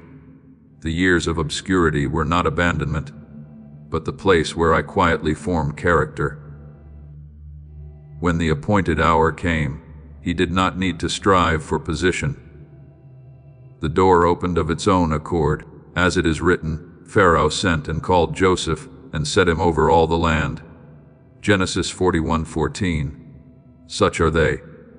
What I do is not dependent on the approval of the world. When the time is right, even circumstances themselves will bow to serve my purpose. In the same way, Ruth did not step into her destiny by her own strength or through human strategy. Her quiet faithfulness led her into a field that had already been appointed. And in what seemed like an ordinary moment, the lineage of a king began. As it is written, he will grant you rest. Ruth 3:1. Do you see? The place I prepare is not one of noise, but of precision. The place where destiny and obedience meet. And my child, there are callings that do not arise in the midst of crowds, but come in deep stillness. Samuel heard my voice in the night, when darkness covered everything and others were asleep. He did not recognize it at first, but when his heart became ready, that call became the beginning command of his entire life. As it is written, Speak, Lord, for your servant is listening. 1 Samuel 3:9. You are also in such a moment where a single word can open an entirely new journey. But what I am doing does not stop at changing outward circumstances. I am touching your whole being, because a life that carries the atmosphere of the kingdom cannot be built upon an old foundation. As it is written, I will give you a new heart and put a new spirit within you. Ezekiel 36:26. This is not an improvement. This is a recreation. Your body, I am drawing it out of the state of exhaustion you have long endured. Remember Elijah when he collapsed in weariness. I did not rebuke him for weakness. I nourished him. The bread from heaven did not merely sustain his body, but carried him into a journey he could not complete by his own strength. As it is written, he went in the strength of that food 40 days and 40 nights. 1 Kings 19:8. You also will be sustained in ways that transcend natural reasoning, for your source no longer comes from yourself. Your mind, I am renewing the way you perceive the world, no longer a vision shaped by fear or past experience, but one illuminated by my Spirit. Look at David. While others saw danger, he saw an opportunity for my glory to be revealed. As it is written, you come to me with sword and spear, but I come to you in the name of the Lord. 1 Samuel 17:45. When your mind is renewed, what you face no longer defines you.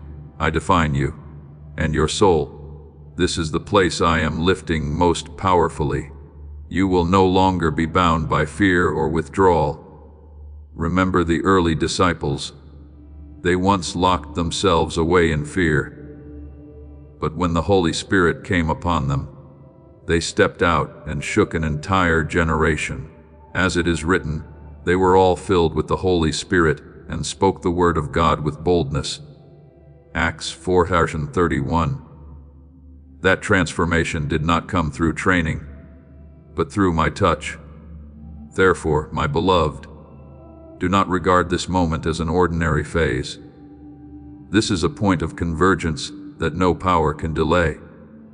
This is the place where what was once scattered is now brought together, where what was hidden is now revealed.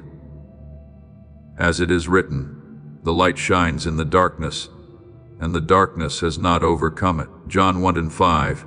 You are standing in that light. Walk forward with conviction, not because you understand everything, but because you trust the one who leads you. The circle has been completed not to end, but to open a new center from which all that I have ordained will begin to flow through your life. And as you move forward, you will come to realize you are not merely stepping into a moment.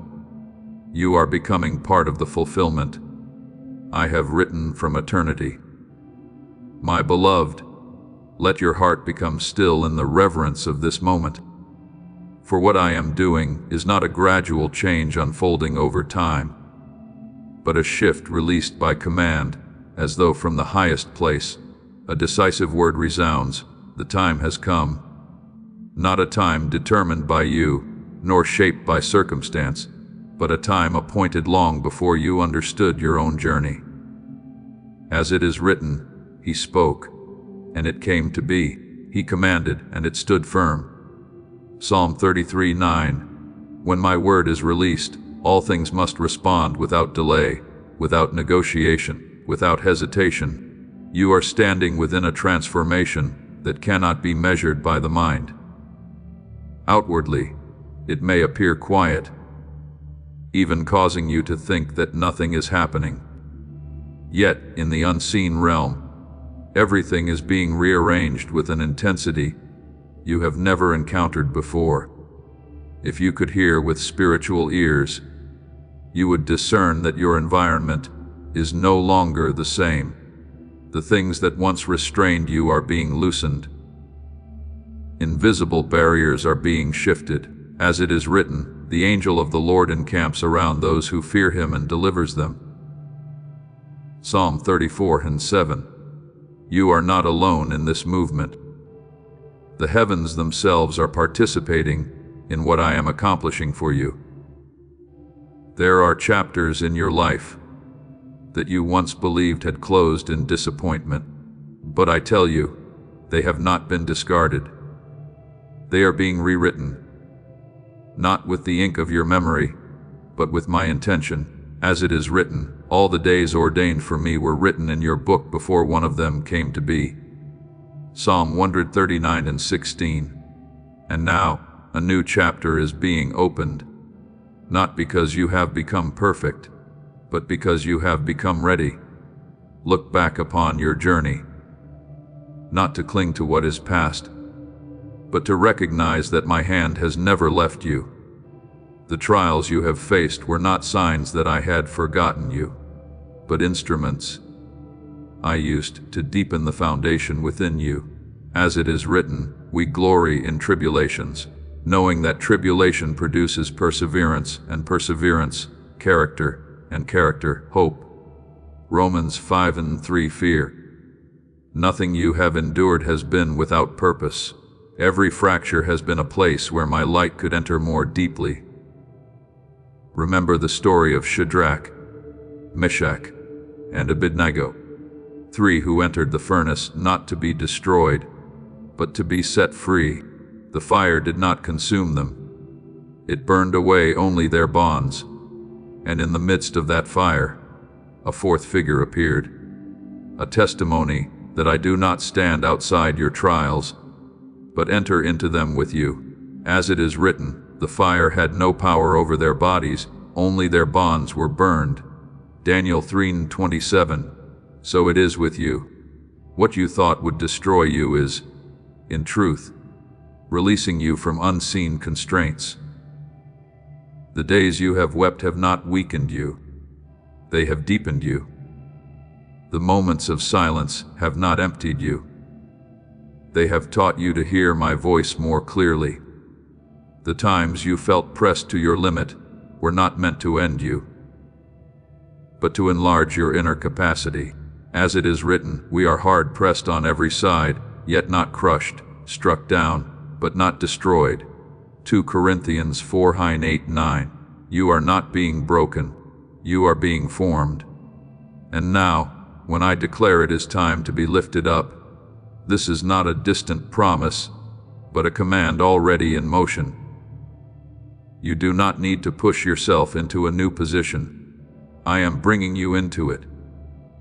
Not through strained effort, but through your obedience and alignment with what I am doing. As it is written, be still and know that I am God. Psalm 46:10. There are doors that do not open by human strength, but by my presence. Please know that every seed you plant in this mission will grow into a torch that shines in someone else's darkness. Giving to this work through the link in the description or the pinned comment, whether by buying a coffee, making a donation, or becoming a member of our Ko-Fi community, does not go to a channel. Your actions are supporting a divine mission to save lost souls. Heaven moves through willing voices, but it grows through hearts that are kind. This is what I say over you now. Each gift you give is like a stream of living water that flows into the life of someone who needs healing. Give, and it will be given to you, is not just a verse for Jesus. It is a living promise that shapes your future. Allow me to invite you now with a simple act of faith. Come into this moment with purpose, with honesty, and with hope. The money you give today is not a donation. The act of spiritual obedience that lets your heavens open is what opens them. Let go of your seed and see what God brings back into your life. My beloved, do not measure this moment by what your eyes can see. Silence is not a sign of stagnation. It is the outer layer of a deeper movement. Like a seed hidden in the soil, no one sees it grow. Yet, at the appointed time, it breaks through the ground and appears. As it is written, the seed sprouts and grows. First the blade, then the ear, then the full grain in the ear. Mark 4:28. You are in that very transition, the phase where the invisible is about to become visible. Therefore, stand firm in this awareness. You are no longer where you once were. You are no longer defined by what is past. You are in an appointed moment, one in which, as you step forward, you will see that everything I have been preparing in secret is now emerging all at once. And when you look back, you will understand that no tear was wasted, no trial was without purpose, and no season was meaningless. Everything has led you to this very hour, where I call you forth, lift you up, and reveal you in a way that only I can accomplish. My beloved, listen to me as a conductor carefully tuning each string within your soul. For what I am doing is not a temporary adjustment, but a complete restructuring so that you may resonate with the sound I ordained from the beginning. There was a time when you lived as one, counting each beat, just to avoid losing rhythm in the midst of chaos, each step marked by hesitation, each breath shaped by survival. But now, I am no longer calling you to remain in that old rhythm. I am bringing you into a greater symphony, where you no longer react to circumstances, but become the one who sets the rhythm. As it is written, He has put a new song in my mouth, Psalm 40:3. And that song is not an echo of the past, but the sound of a new reality being unveiled through you. Understand this clearly. I am not merely touching a small part of you. I am aligning your entire body, mind, and spirit as an instrument calibrated for a higher purpose. When I elevate, I do not work in fragments as you might expect. I speak, and everything begins to change from the root, as it is written, "If anyone is in Christ, he is a new creation. Old things have passed away. Behold, all things have become new." 2 Corinthians 5:17. This is not improvement. This is transformation. Your body, I am drawing it out of the inertia of weariness that you once accepted as inevitable. You once believed exhaustion was the price required to continue, but I declare, no longer. Remember Elijah when he collapsed in depletion. I did not demand that he become stronger. I restored him, as it is written, "Arise and eat, because the journey is too great for you." 1 Kings 19:97. Strength does not come from striving, but from receiving. You will move forward, not because you force yourself onward, but because a new source of strength is carrying you. Your mind, I am resetting the way you perceive and understand all things. You will no longer be governed by old patterns, nor by the limited definitions you once believed to be true. Look at David when he stood before Goliath. He did not see with natural sight, but with illuminated understanding. As it is written, "You come to me with sword and spear, but I come to you in the name of the Lord." 1 Samuel 17:45. When your mind is renewed, reality no longer shapes you. You, in me, will shape reality, and your soul. This is where I am lifting you with the greatest power. You are no longer one who withdraws in fear, no longer one who merely strives to keep from falling. I am bringing you into the position of one who is sent. Like the early disciples, once they shut themselves behind closed doors in fear. Yet they became those who carried fire, who carried a voice that stirred an entire generation.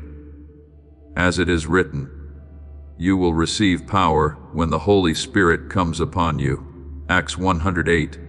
That power is not for survival, it is for influence.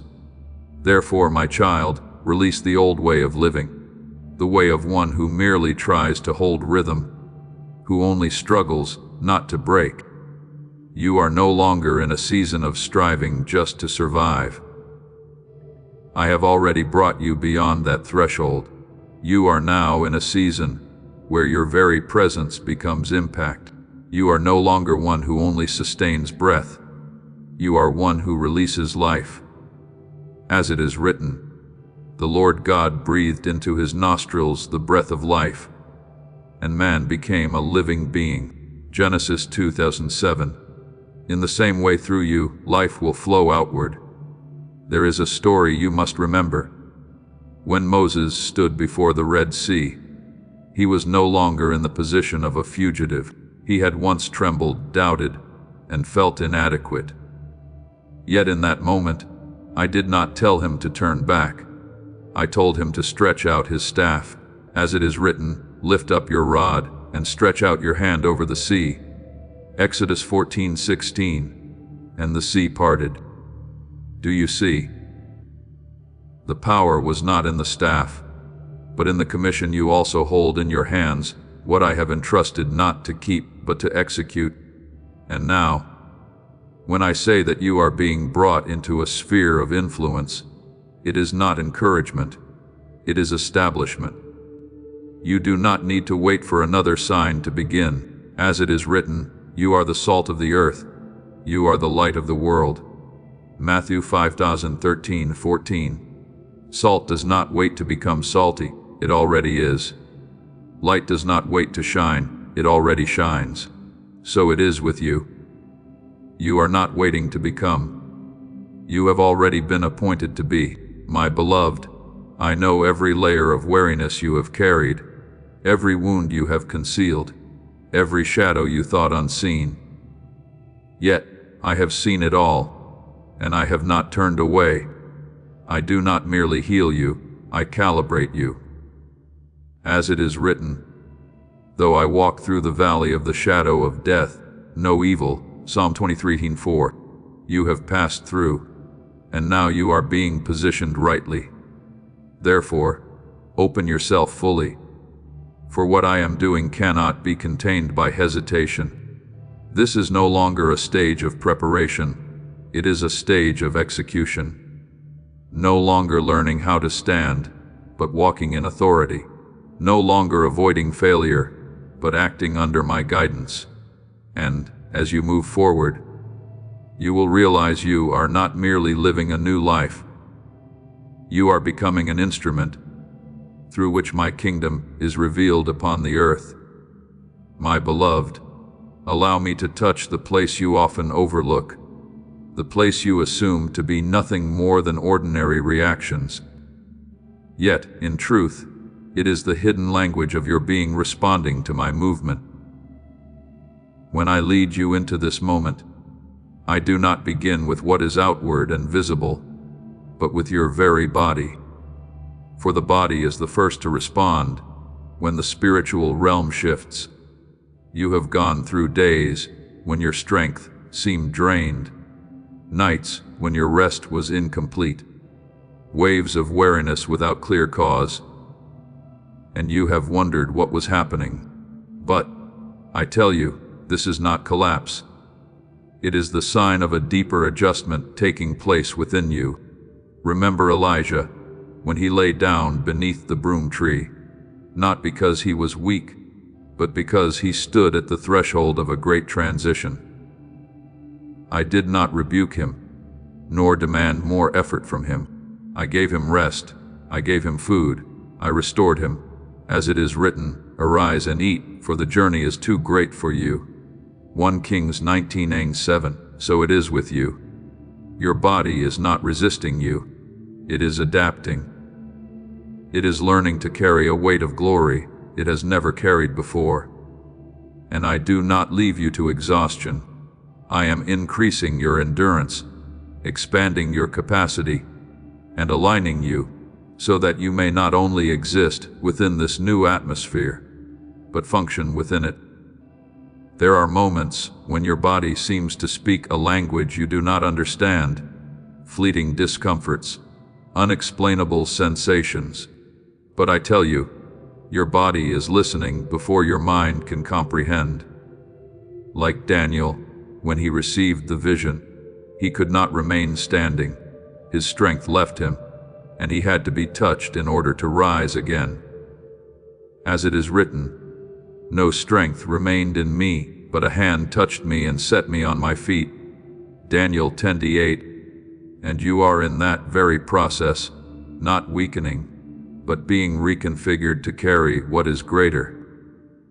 And then I lead you deeper into your mind, the place where you have fought unseen battles for many years. Your mind has been like a battlefield, marked by echoes of the past that still linger. There have been recurring thoughts, unnamed anxieties, old memories surfacing. When you are most vulnerable, you have wondered why you cannot simply rest in peace. But I speak to you with unchanging gentleness. There is no mind too complex for me to renew. As it is written, do not be conformed to this world, but be transformed by the renewing of your mind. Romans 12:2. This renewal is not a decision made in a single day, but a process I am actively working within you even now. You do not need to fix yourself before coming to me. When you are in me, restoration begins. I see the loops of thought you cannot escape, the questions without answers, the fears without form yet carrying real weight. But I am not afraid of them. I enter into the midst of them. Remember David, who faced deep inner turmoil within his soul. He did not hide his unrest, but brought it before me. And in that very place, he was transformed. As it is written, create in me a clean heart, O God, and renew a right spirit within me. Psalm 51:10. So it is with you, not by avoidance, but by openness. You are stepping into renewal, my beloved. The moment you have long awaited. The moment when your mind finds rest. does not come when everything around you becomes perfect. It comes when you step into the appointed time I have set for realignment.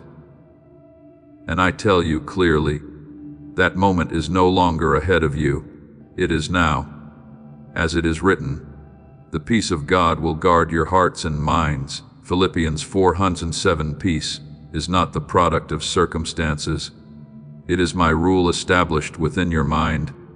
Therefore, do not be afraid of what you are feeling. Do not think that you are too much or too heavy. What you are experiencing is simply the evidence that I am touching depths that have never been reached before. And when I touch, I do not leave things unfinished. I rebuild. I renew. I bring you into a state where your mind is no longer a battlefield, but a dwelling place for my presence. Remain in this process without haste, without force, for I am working not merely on the surface, but within the very structure of your being. And when this work is complete, you will realize that your body no longer responds in weariness, as it once did. Your mind no longer spirals. As before, everything will be synchronized into a new rhythm, the rhythm of life that flows from me. My beloved, allow me to lead you deeper into the layer you once thought was the most chaotic, yet is in truth being ordered by me with the greatest precision.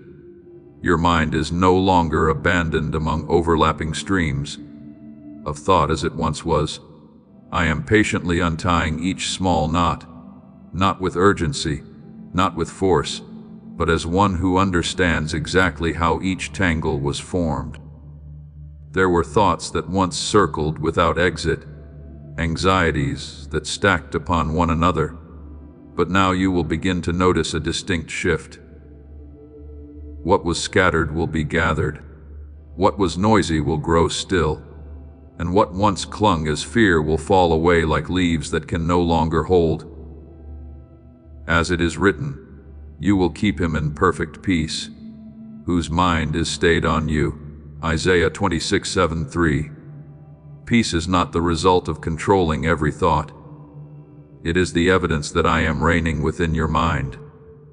You will find that when your mind is realigned, you no longer struggle to understand as you once did.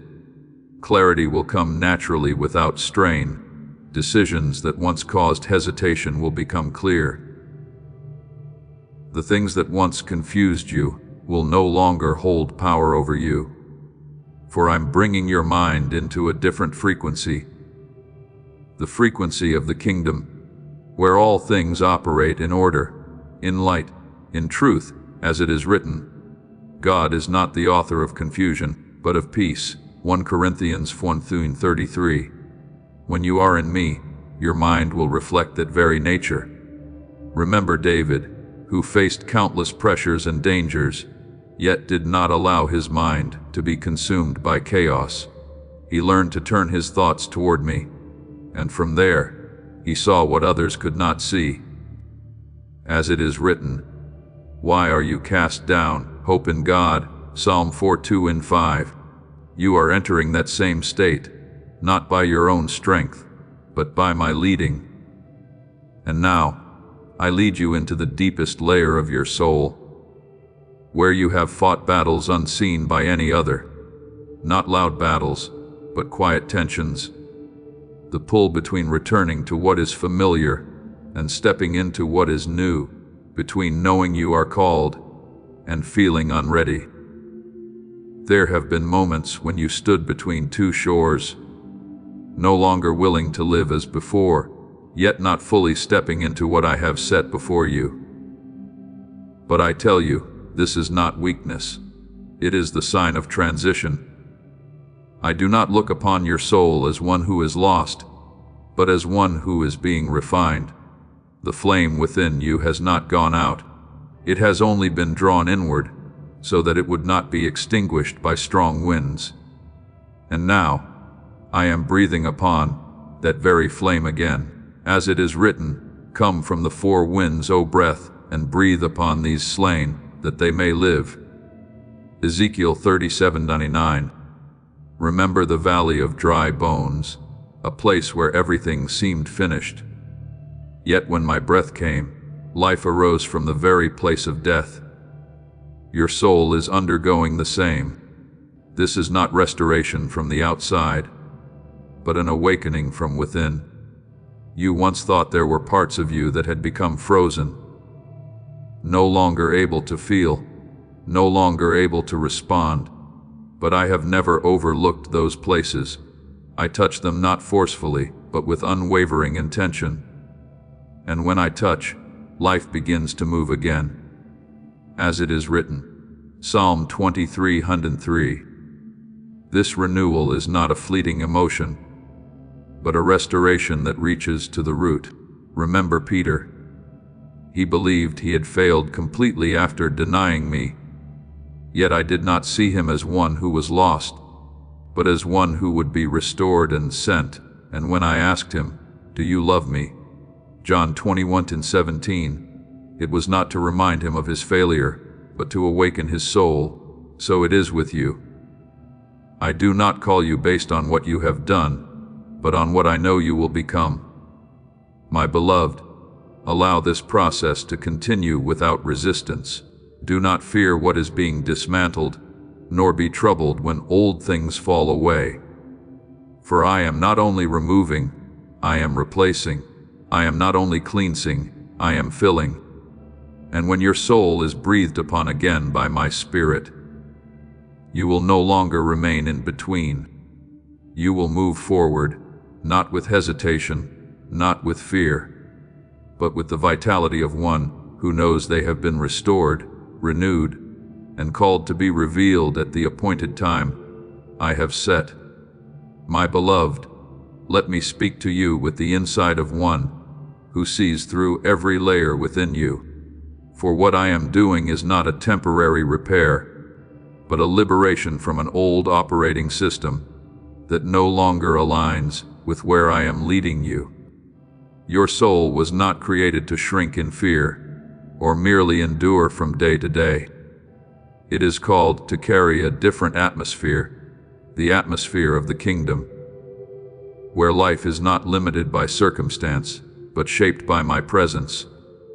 Therefore, I am stripping away from your spirit the remnants of a survival mindset, not because you are weak, but because you are no longer permitted to live at that level. As it is written, for God has not given us a spirit of fear, but of power and of love and of a sound mind. 2 Timothy 1:7. You no longer belong to fear. You belong to the strength established in me. You must understand that the assignment I have placed within you cannot be carried by a constricted soul. What I have called you to do does not affect you alone. It extends through others, through generations you have not yet seen. Therefore, your soul must be expanded, strengthened, and properly filled. As it is written, enlarge the place of your tent, do not hold back. Isaiah 54:2. I am not forcing you to become something foreign.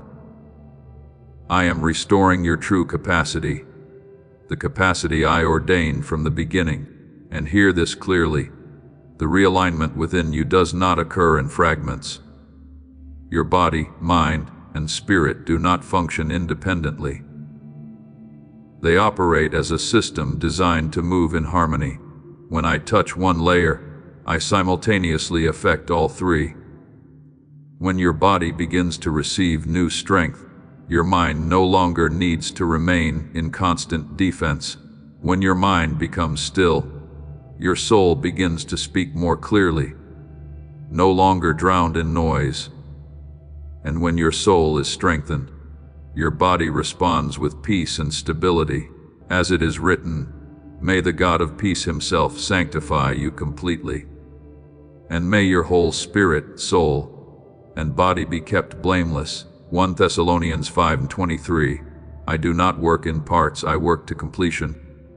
And when you step into that state, you will no longer be shaped by circumstances. Rather than reacting to what happens, You will become the one who carries an atmosphere of peace, of clarity, of power. As it is written, the kingdom of God is not in word, but in power. 1 Corinthians 4:20. That power is not something you strive to produce. It is the natural result of a life aligned with me.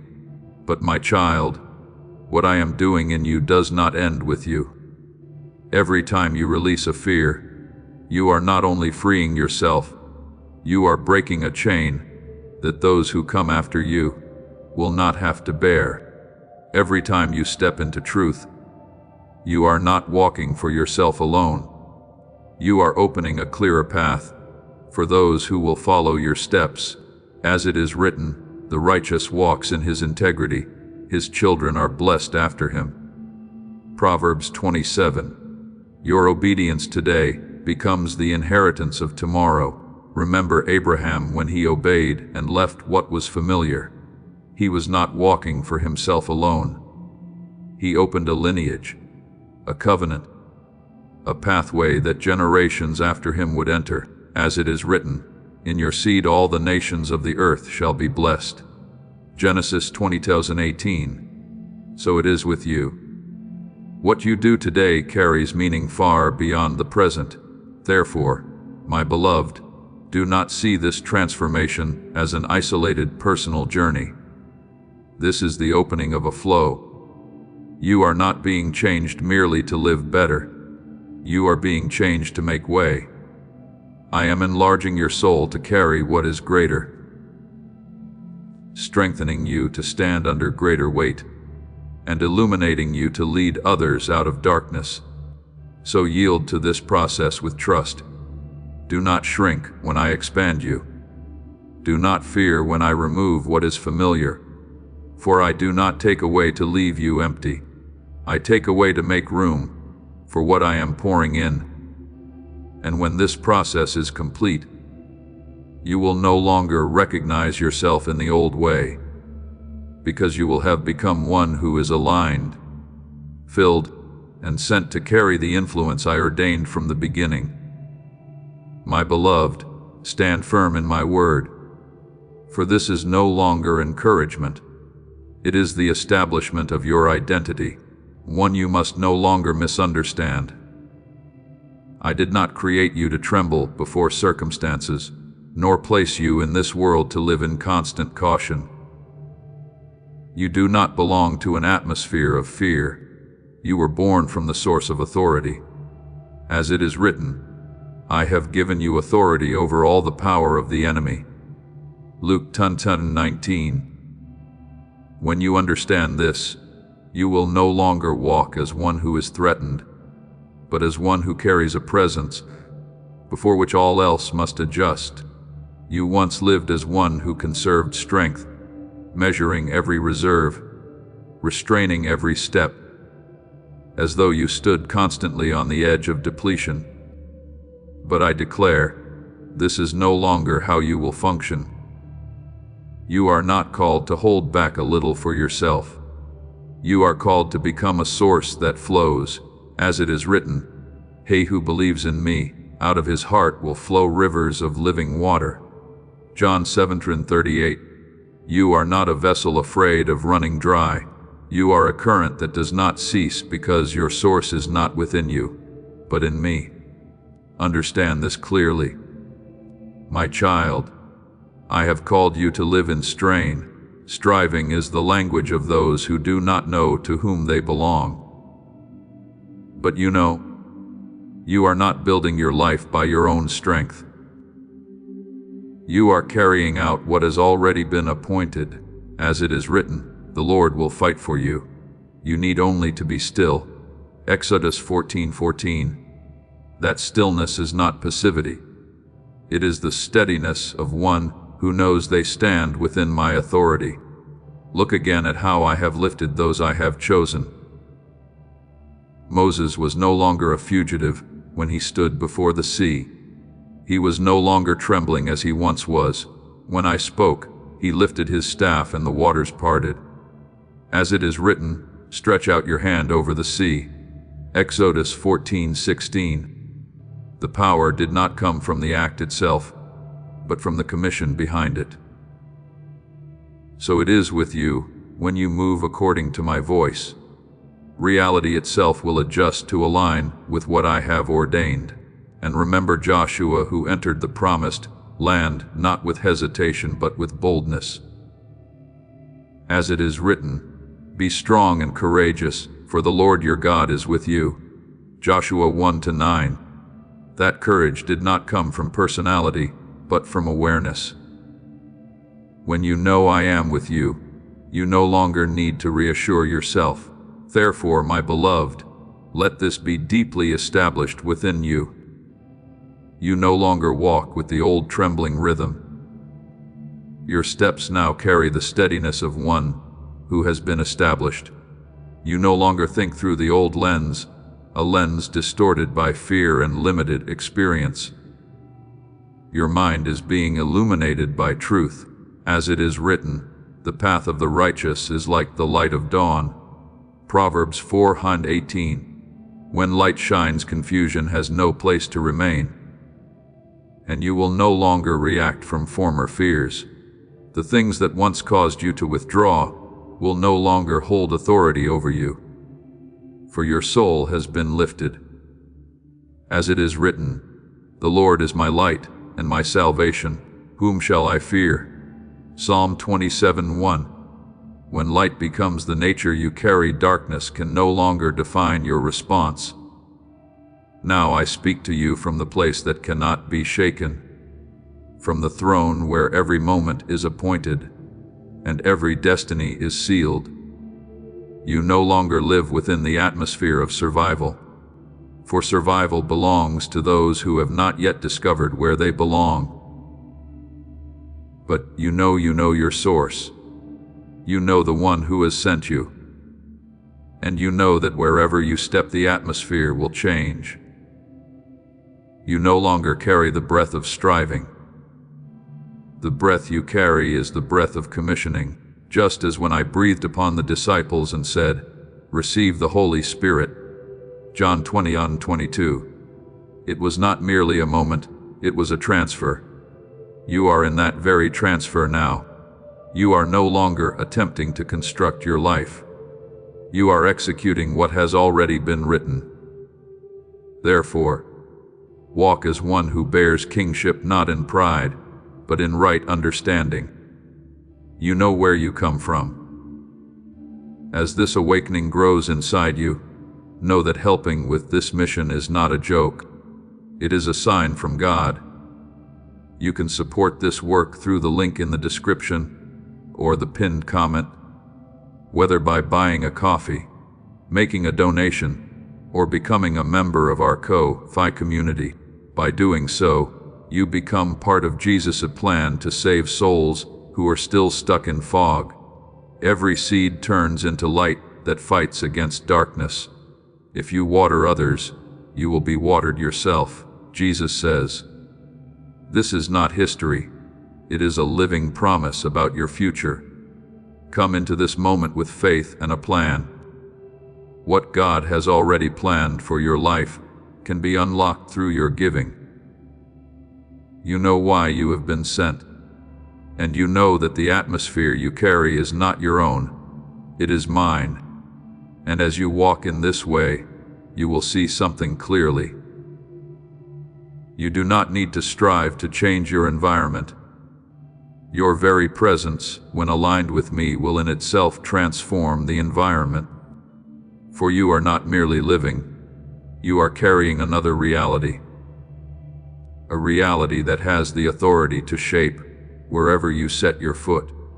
My beloved, let your heart open to the light that is rising, for what I am doing in you is no longer hidden as it once was. This shift will become evident, like the dawn spreading across the mountain peaks, without noise, without display, yet unstoppable. Darkness is not driven out by loud sound, but dissolves the moment light touches it. So, it will be with you. You will realize that you are no longer standing in a place of waiting. The days of watching opportunities pass have come to an end. In this season, your very steps will open the way. As it is written, lift up your heads, O gates, that the King of glory may come in. Psalm 24:7. And you are the place through which that gate is opened. You will no longer ask as you once did, will I be used? For that question exists only when you do not yet understand who you are. But when identity is revealed, hesitation has no place. The one who is chosen does not stand outside observing. The one who is chosen steps in and functions as one who has received the assignment. As it is written, you are a chosen generation, that you may proclaim the praises of him who called you. 1 Peter 2:9. You no longer need to prove your worth. You are called to reveal what I have placed within you. And my child, the fear of smallness is leaving you. Not because you are becoming great by the world's measure, but because you are beginning to see your true stature in me. That stature does not come from years, from accumulated experience, or from human recognition. It comes from my light growing within you. As it is written, the path of the righteous is like the morning sun, shining ever brighter till the full light of day.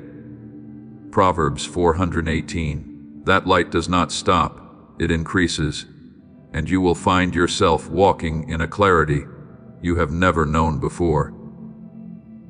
You no longer live day by day merely to get through. Survival is no longer your aim. You are stepping into a different rhythm, the rhythm of one who influences, who opens the way, who carries an atmosphere that does not leave places unchanged. As it is written, the kingdom of God is not in word, but in power. 1 Corinthians 4:20. That power is not something you strive to produce. It flows naturally when you live in alignment with the identity I have placed within you. Look at Joshua when he stepped into the promised land. He did not stand outside calculating each step in fear. He stepped forward with certainty, and when his feet touched the ground, the water stopped.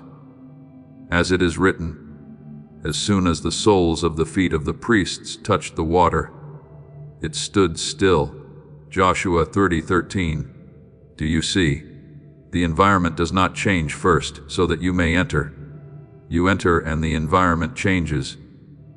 That is how one who carries the atmosphere of the kingdom operates. And now, hear what I imprint upon your soul as an unshakable seal. This is no longer guidance, it is a command. Carry my atmosphere into every place you step. Do not distinguish between small or great, between favorable or difficult circumstances, for that atmosphere does not come from the environment. It comes from you. As it is written, you are the light of the world. Matthew 5:14. Light does not choose where to shine, it shines wherever it is present. Stand as one who knows they are backed by heaven, not with arrogance, but with steadiness. As Elisha saw when the army surrounded them, the servant saw only the enemy, but Elisha saw the heavenly host encircling them. As it is written, those who are with us are more than those who are with them. 2 Kings 6:16. So it is with you. Do not measure your position by what your eyes can see. There is a greater reality standing behind you. Act as one who has been sent, not as one searching for a place. For I did not send you out to find your position. I established you before you ever stepped forward. As it is written, I will go before you and level the mountains. Isaiah 45:2. You are not opening way alone. I have gone ahead of you.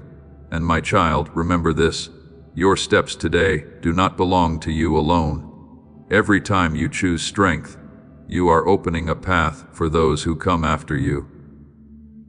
Every time you refuse fear, you are breaking a chain that future generations will not have to carry. As it is written, one generation shall praise your works to another. Psalm 145:4. What you live today becomes the inheritance of tomorrow. Therefore, live as one who understands that this moment is not accidental. It is not the result of circumstance or random choice. It is an appointed time marked, established, and opened by my own hand, and you are standing at its very center. When you walk in that awareness, you will no longer retreat. You will move forward not with hesitation, not with trembling, but with the dignity of one who knows they are living out what was written for them from eternity. My beloved, stand still in this moment, not as one concluding a journey, but as one stepping into a threshold that has already been opened. I am not speaking of a symbol, nor an idea for you to contemplate and forget. This is a reality in motion, a true door, where you are no longer standing outside in longing, but have been brought in to pass through. And I desire that you step through with clarity. You do not leave what I have spoken with a passing emotion, but with an established position, with the posture of one who is ready, and with the awakened awareness of a soul that has been marked beyond reversal. Look back upon your journey not to return, but to recognize what I have woven in silence. Not a single long night was meaningless. Not a single tear was wasted. Not a single fall was left unused. I shaped endurance within you through them all. As it is written, you have turned my mourning into dancing. Psalm 32:7-11. This did not occur in a single instant, but as the result of a process you have walked through, a process from which I never turned my eyes. You have walked through stretches of the path where even you did not understand how you were still standing. There were seasons that seemed intent on breaking you, yet you remained, and it is in that remaining that a new nature was formed within you. As it is written, the testing of your faith produces perseverance. James 1:3. You did not merely survive the trials, you were shaped through them. Remember Joseph, he did not enter the palace empty-handed. He carried with him the years of being sold, forgotten, and tested, and those very things became the foundation for the position he stepped into. As it is written, God has made me forget all my hardship. Genesis 41:51. It was not that his memory was erased, but that it was transformed into strength. So it is with you. What you have endured has now become the weight of glory you carry. And my child, this is what you must hold firmly. You do not step into this moment in lack. You step in fullness. Not fullness according to the measure you once understood, but according to what I have prepared. As it is written, my grace is sufficient for you. 2 Corinthians 12:9. That sufficiency does not come from what you have accumulated, but from what I have formed within you through every season. You may not yet see the full stature of who you are in this moment, but I do. I see that you are no longer the one from former days, the one who merely tried to stand, who struggled not to break. There is a stability within you now that you have not yet fully recognized. As it is written, he shall be like a tree planted by the rivers of water. Psalm 1:2-3. Not because circumstances are favorable, but because your roots have gone deep. Therefore, as you stand before this door, do not step as one who doubts. Do not step as one unsure of whether you belong. You belong here. You have been prepared for this place, and I am the one who has brought you here. As it is written, I have set before you an open door, and no one can shut it. Revelation 3:7-8. When I open, no power can hinder. Step forward with the awareness that your destiny is no longer in a state of potential. It has been activated, not in a loud way, but in a way that cannot be reversed. Like a seed that has already sprouted, it cannot return to being a seed. So it is with you. You cannot return to your former way of living because you have seen, you have heard, and you have been touched. And what I desire for you to carry is not the memory of a message, but the transformation of your very being. When you leave this moment, you do not depart as one who has heard something profound, but as one who has been positioned anew, as it is written, stand fast in the freedom with which Christ has made us free. Galatians 5:2-1. That freedom is not for returning, it is for advancing. My beloved, step through this door with certainty. There is no need for haste, but there must be no hesitation. For I do not only open the door, I stand there waiting for you to enter. And when you step through, you will realize the journey does not end here. It has only just begun. But this time, you do not walk as one searching for the path. You walk as one who has been placed upon it. My beloved, stand still in the reverence of what I am about to reveal. For this is no longer something you receive by emotion, but by the deep knowing of your spirit. I am drawing back the final veil, not to show you a distant vision, but to cause you to recognize the reality already set before you. You are not merely one who has been restored after brokenness. You are not only one who has been lifted from seasons of darkness. You are not simply one who has been redirected onto the right path. You are the starting point of a flow that generations will step into. Let this settle within you as an unshakable truth. What I have done in you does not end with you. It extends beyond time, reaching those you have never met, touching generations you do not yet know. As it is written, one generation shall declare your works to another. Psalm 145:4. You are not merely living for the present, you are shaping a legacy, and that legacy is not built through grand words, but through quiet choices, unseen tears, and the moments you stood firm when no one was watching. Do you think the battles you have endured were only for you to survive them? No. They were chains you have broken not only for yourself, but for those who will come after you. What once bound, you will no longer have authority over them. As it is written, where the Spirit of the Lord is, there is freedom. 2 Corinthians 3:17. That freedom does not end within you. It becomes a foundation upon which others will rise. Look to Abraham when he walked in obedience. He was not walking for himself alone. He opened a covenant, a lineage, a pathway that generations would enter. As it is written, I will make you into a great nation, and all peoples on earth will be blessed through you. Genesis 12:2-3. So it is with you. What I am doing in you is generational, not merely personal. My child, you are a marker, a living signpost that others will look to and find hope, not because you are perfect, but because you are real. They will see in you one who has passed through fire and was not consumed, who has walked through deep waters and was not overwhelmed.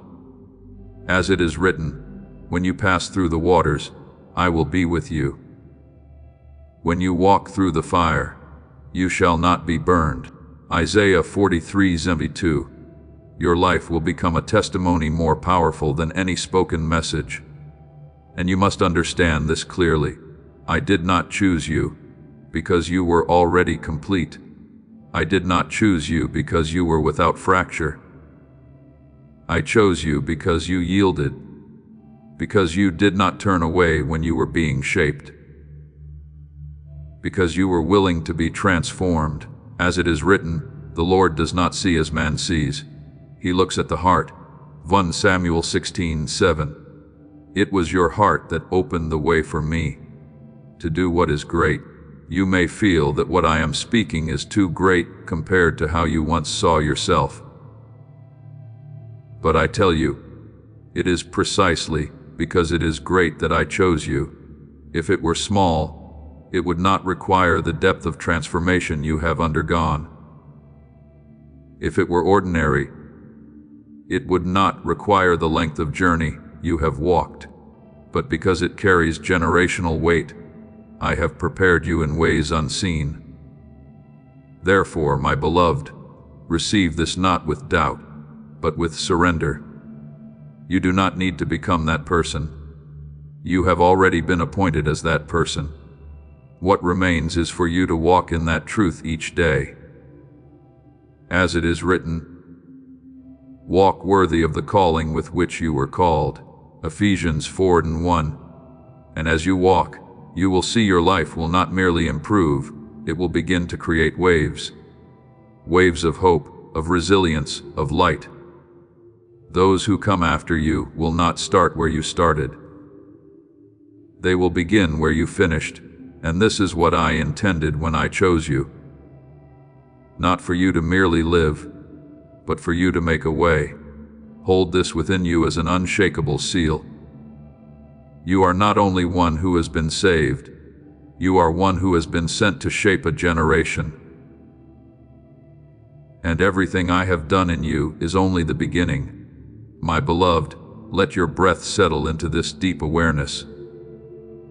What is opening before you is not a neatly closed ending, but an irreversible beginning being unfolded. You are about to enter your divine future. Remember that this message does not end with you. People can use your breakthrough to get where they need to go through the link in the description or the pinned comment. Whether by buying a coffee, making a donation, or becoming a member of our Ko-Fi community, you can help this mission. By doing so, you are sowing into the awakening, deliverance, and restoration of souls who are still trapped in darkness. This is not poetry when Jesus says, "Give, and heaven will open over you." Every seed you plant turns into oil for your destiny, fire for your calling, and safety for your family. Now is your time, my child. Have faith, and as you do, watch God multiply what you let go of. You no longer stand at the edge of hesitation as you once did. From this very moment, your rhythm is shifted. No longer the rhythm of one who weighs and measures, but of one who is sent. As it is written, he whom God has sent speaks the words of God. John 3:34. And you no longer speak from the fear of being misunderstood, but from the conviction that your voice has been touched. Recognize this. You no longer act as one hoping to be used. That hope has fulfilled its role. Now, you operate as one entrusted. As it is written, we are God's fellow workers. 1 Corinthians 3:9. This means that every step you take is no longer an isolated personal effort, but a collaboration with me. You are not searching for a place. You are executing the place that has already been established. And when you speak, do not allow old memories to cause you to question the value of your voice. Your voice is no longer merely human sound. It carries the imprint of my spirit. As it is written, the mouth of the righteous speaks wisdom. Psalm 37:30. When you speak, it is not to impress, but to express what has been placed within you. Your words will no longer fall into emptiness. They will touch. They will open. They will awaken. My child, even the way you stand has changed. You no longer stand as one seeking assurance from circumstances. You stand as one who knows they are backed. Remember Elisha when he was surrounded, yet did not fear, because he saw what others could not. As it is written, those who are with us are more than those who are with them. 2 Kings 6:16. So it is with you. Do not evaluate your position by what is visible, There is an unseen reality standing behind every step you take. And now, as you look ahead, let that vision be cleansed from former anxieties. The future is no longer something that unsettles you. It is the place you have been positioned into with precision. As it is written, to everything there is a season. He has made everything beautiful in its time. Ecclesiastes 3:9-1. Shari, you have not arrived too early, nor too late. You are exactly where you are meant to be in the moment and context I have appointed. Therefore, my beloved, let this awareness flow within you continually. You did not hear these words by accident. There is no randomness in the way I lead. You have been called, chosen, and placed into the light not to stand still, but to live within it. As it is written, you were once darkness, but now you are light. Walk as children of light. Ephesians 5:38. Let each day from this point forward no longer be a repetition of the past, but a revelation of grace. Your breath no longer carries the pressure of becoming someone. It carries the rest of one who knows they already belong. And as you live from that place, you will discover this. You do not need to strive for light to appear. You simply need to walk, and the light will manifest through your very life, just as I ordained from the beginning.